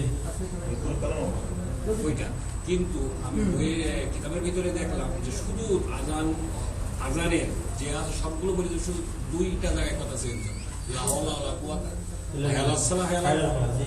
আর বাকিগুলো সব সেম সেম। সব সেম তাহলে ওখানে ওই যে পরিবর্তনটা আসলে কিভাবে এখানে আল্লাহ রাসূলের সহিহ তার নাম দিলে সাল্লাল্লাহু আলাইহি ওয়াসাল্লাম।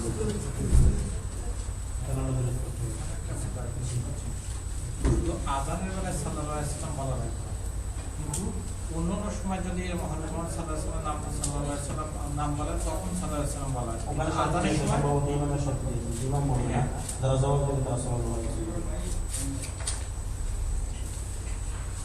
এই ইমাম না তো মুয়াজ্জিন, এখন আমরা মুয়াজ্জিন, এটা মুয়াজ্জিন যা বলবো মুক্তাদি তাই বলবো, তাই বলবো। ওখানে তাই লেখা আছে। হ্যাঁ হ্যাঁ লেখা আছে, কিন্তু ওখানে তাহলে শুধু ওই জায়গাটাই থাকে, শুধু ওনারা উল্লেখও করে দিয়েছে হায়াল সালা হায়াল সালা, এই দুই জায়গায় শুধু লা ইলাহা আল্লাহ ইল্লাল্লাহ। আর বাকিগুলো সব সেম সেম বলে দেয়। বুঝতে দেখো না, বলে সেটা আছে, বুঝতে দেখো না, আজান শুনে দিবেন। পরিপূর্ণ, যদি সঠিক হয় সঠিক করে নিতে হবে। যদি জবাব না দেওয়ার পরে জানা তাহলে আমি আপনাদেরকে বলবো। ইনশাআল্লাহ আগামী সপ্তাহে ক্লিয়ার হবে। আচ্ছা বেশি কথা বলে দিনে দেখা যাবে না আমরা ঠিক আছে, এগুলো কি? যাই বসে বসে আসো মিলেই সব কিছু জানি ওকে পরোয়া নাই। একামাত, আরেকটা বিষয় জানেন না, একামাত সম্পর্কে। আচ্ছা আযান দুই তিনবার হবে, একামাত একবার হবে। একামাত আল্লাহু আকবার, আল্লাহু আকবার, আশহাদু আল্লা ইলাহা ইল্লাল্লাহ, আশহাদু আন্না মুহাম্মাদুর রাসূলুল্লাহ, হাইয়া আলাস সালাহ, হাইয়া আলাল ফালাহ, ক্বাদ কামাতিস সালাহ, ক্বাদ কামাতিস সালাহ, আল্লাহু আকবার, আল্লাহু আকবার, লা ইলাহা ইল্লাল্লাহ। যদি দুইবার বলেন তাহলে ওটা আযান হয়ে যাবে, ওটা একামাত। একামাত একটা, আযান একটা। দুইটা জিনিস বুঝতে হবে, এটা আযান, একামাত, তাদের এটা ভুল।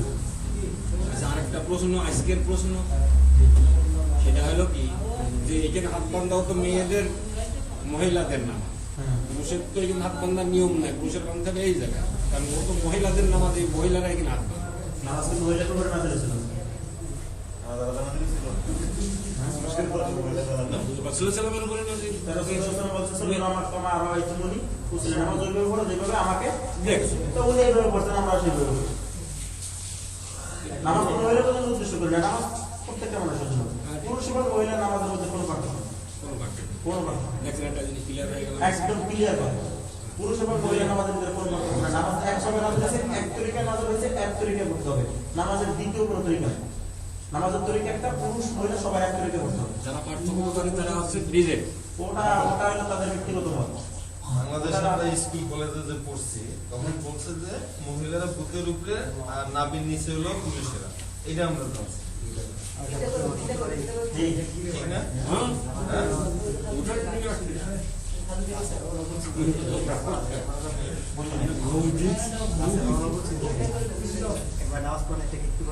গায়েবী জানাজা। লাশের অনুপস্থিতিতে গায়েবী জানাজা। লাশের অনুপস্থিতিতে যেরকম গায়েবী জানাজা হয়, যে লাশকে পাওয়া যায়। বর্তমান আছে সারা পৃথিবীতে কোনো প্রান্তে, যে কোনো প্রান্তে এক জায়গায় বাংলাদেশে আছে, হ্যাঁ, কিন্তু উনি অনুপস্থিতিতে আমরা গায়েব করা যাবে যাবে না। জি না, জি না। লাশ ওখানে যেখানে লাশ আছে ওখানে বহুত মানুষ আছে জানাজা পড়ানো হবে। গায়েব করা আপনি যাবে যদি না। পারেন তাহলে দোয়া করবেন। এই দোয়াটা ওনার কাছে পৌঁছে। গায়েব জানাজা করা যাবে জি না। না, জি না, গায়েবী জানাজা যাবে না। ওখানে এই পাকিস্তান থেকে আমি জানাজা হয়েছে, এখানে হয়েছে, তাদের ব্যক্তিগত বিষয়। আমি এর জন্য বলে নিচ্ছি যে যতটুকু বুঝি, যে যতটুকু বুঝে ততটুকু করছি। কিছু করার নেই। মাওলানা মওদুদী রহমাতুল্লাহ আলাইহি 8 বার জানাজা হয়েছে, জি, 8 বার জানাজা হয়েছে, লন্ডন থেকে নিয়ে পাকিস্তান পর্যন্ত জি। 8 বার জানাজা হয়েছে। মাত্র। তাফসীরুল কাফিমুল কোরআনের যে তাফসীর কাজ মাওলানা মওদুদী সাহেব 8 বার এই আমি গুনে গুনে রাখি।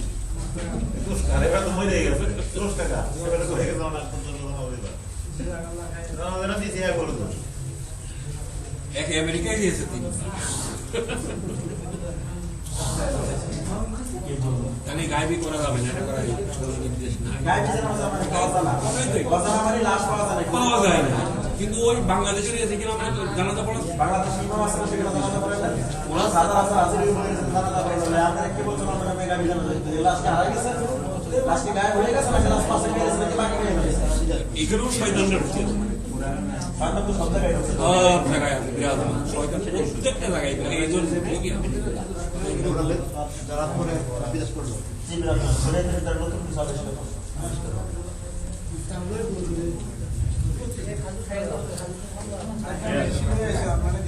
পানি কই?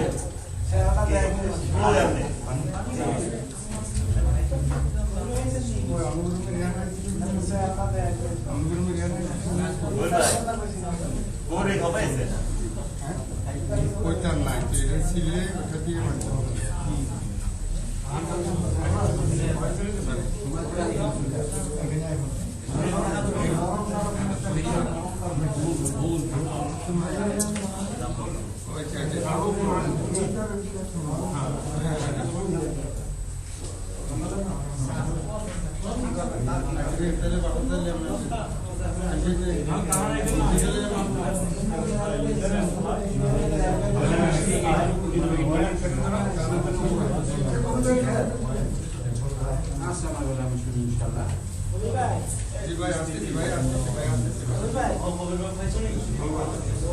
যারা ইন্টারনেট ব্যবহার করে তাদের জন্য সম্পূর্ণ ওই যে আইডি গুলো আছে ওখানে অ্যাড্রেস গুলো ওই নাম কি করবেন সার্চ করবেন তারা তাদের বক্তব্যগুলো শুনবেন এরা একেবারে কোরআন এবং হাদিসের দলিল সহ হাদিস নাম্বার কোরআনের আয়াত নাম্বার সহ বয়ান করেন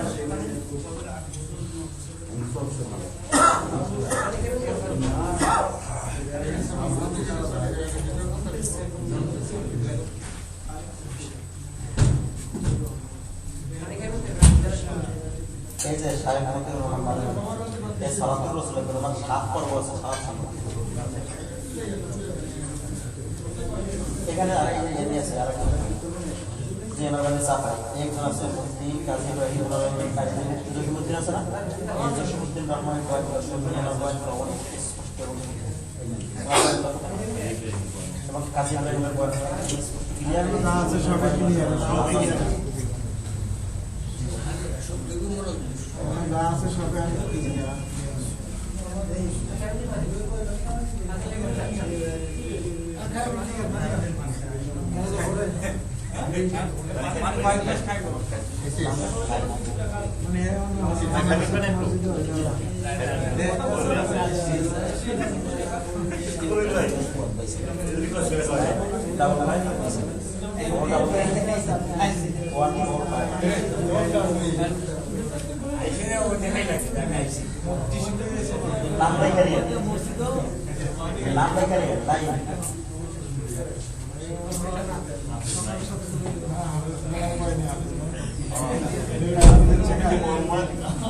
मोहम्मद भाई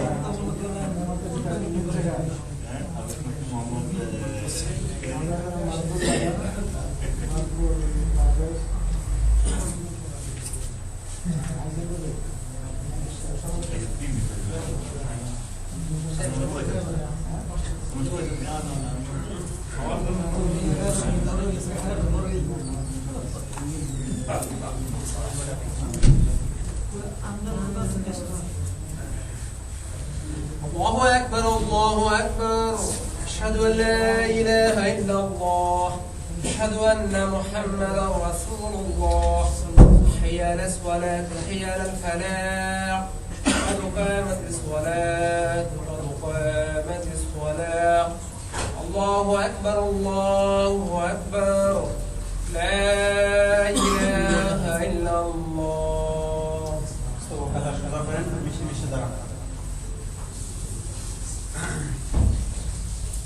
الله أكبر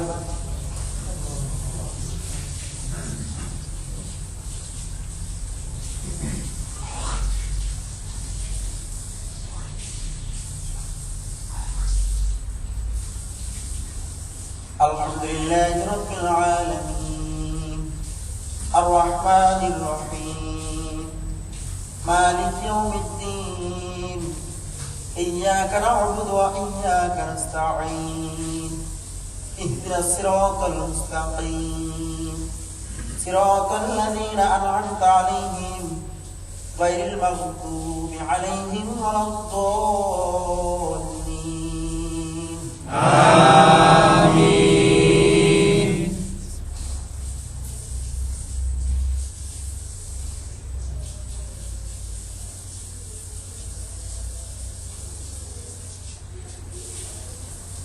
آمن الرسول بما أنزل إليه من ربه والمؤمنون كل آمن بالله وملائكته وكتبه ورسله لا نفرق بين أحد من رسله وقالوا سمعنا وأطعنا غفرانك ربنا وإليك المصير لا يكلف الله نفسا إلا وسعها لها ما كسبت وعليها ما اكتسبت ربنا لا تؤاخذنا إن نسينا أو أخطأنا ربنا ولا تحمل علينا إصرا كما حملته على الذين من قبلنا ربنا ولا تحملنا ما لا طاقة لنا به واعف عنا واغفر لنا وارحمنا أنت مولانا فانصرنا على القوم الكافرين الله أكبر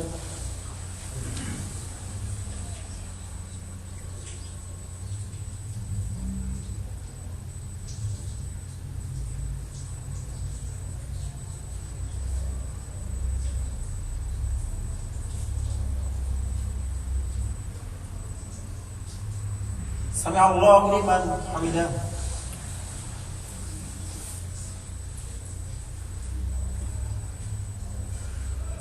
الله أكبر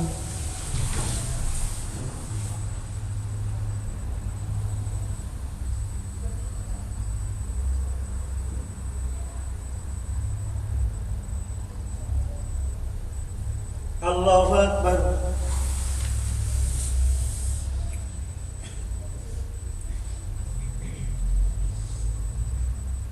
الله أكبر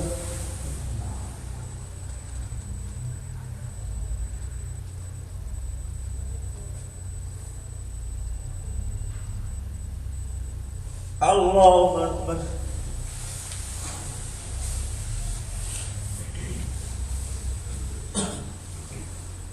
الحمد لله رب العالمين الرحمن الرحيم مالك يوم الدين إياك نعبد وإياك نستعين اهدنا الصراط المستقيم صراط الذين أنعمت عليهم غير المغضوب عليهم ولا الضالين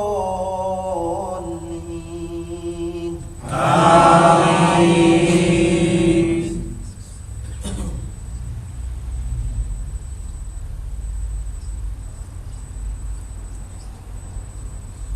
وقال نوح رب لا تذر على الأرض من الكافرين ديارا إنك إن تذرهم يضلوا عبادك ولا يلدوا إلا فاجرا كفارا رب اغفر لي ولوالدي ولمن دخل بيتي مؤمنا وللمؤمنين والمؤمنات ولا تزد الظالمين إلا تبارا الله أكبر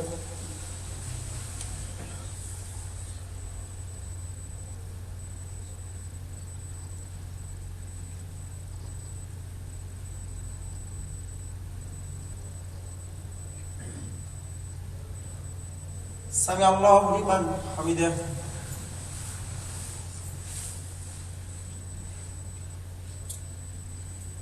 الله أكبر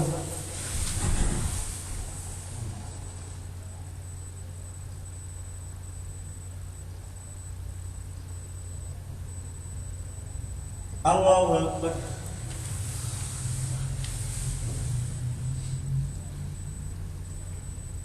الله أكبر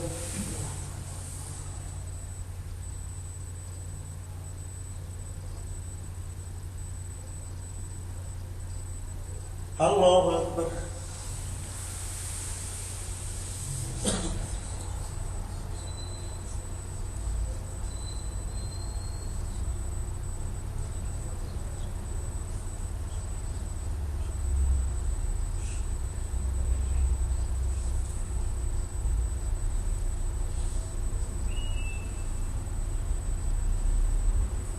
الله أكبر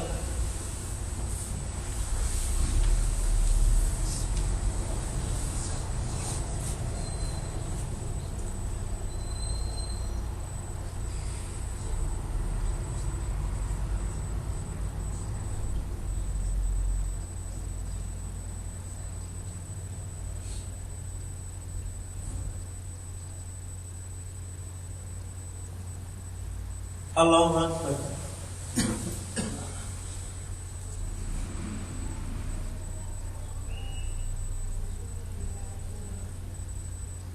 سمع الله لمن حمده.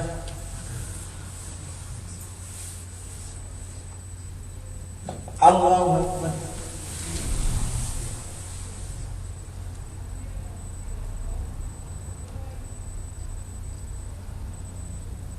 الله أكبر. الله أكبر.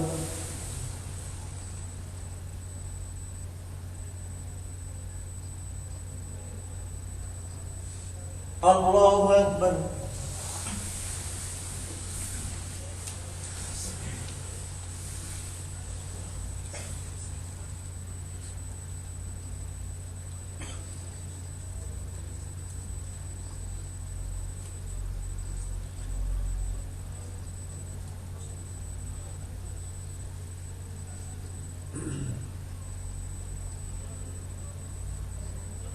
الله أكبر.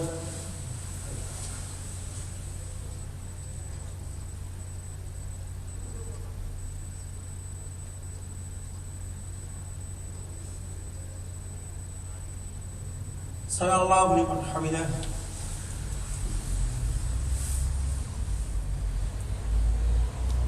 الله أكبر.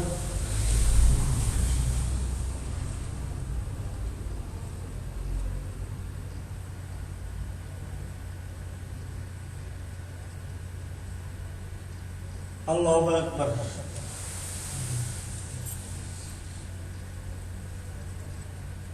الله أكبر.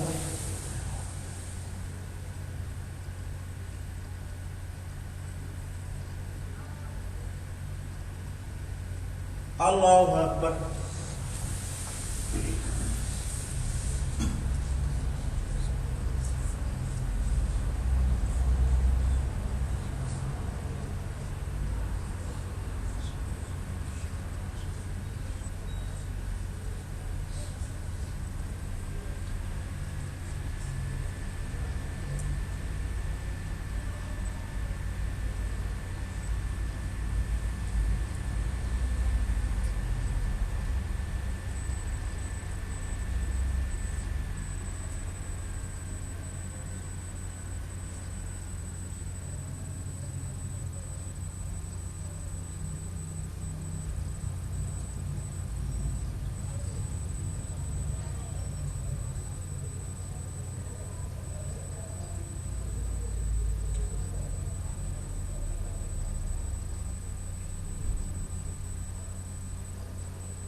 السلام عليكم ورحمة الله.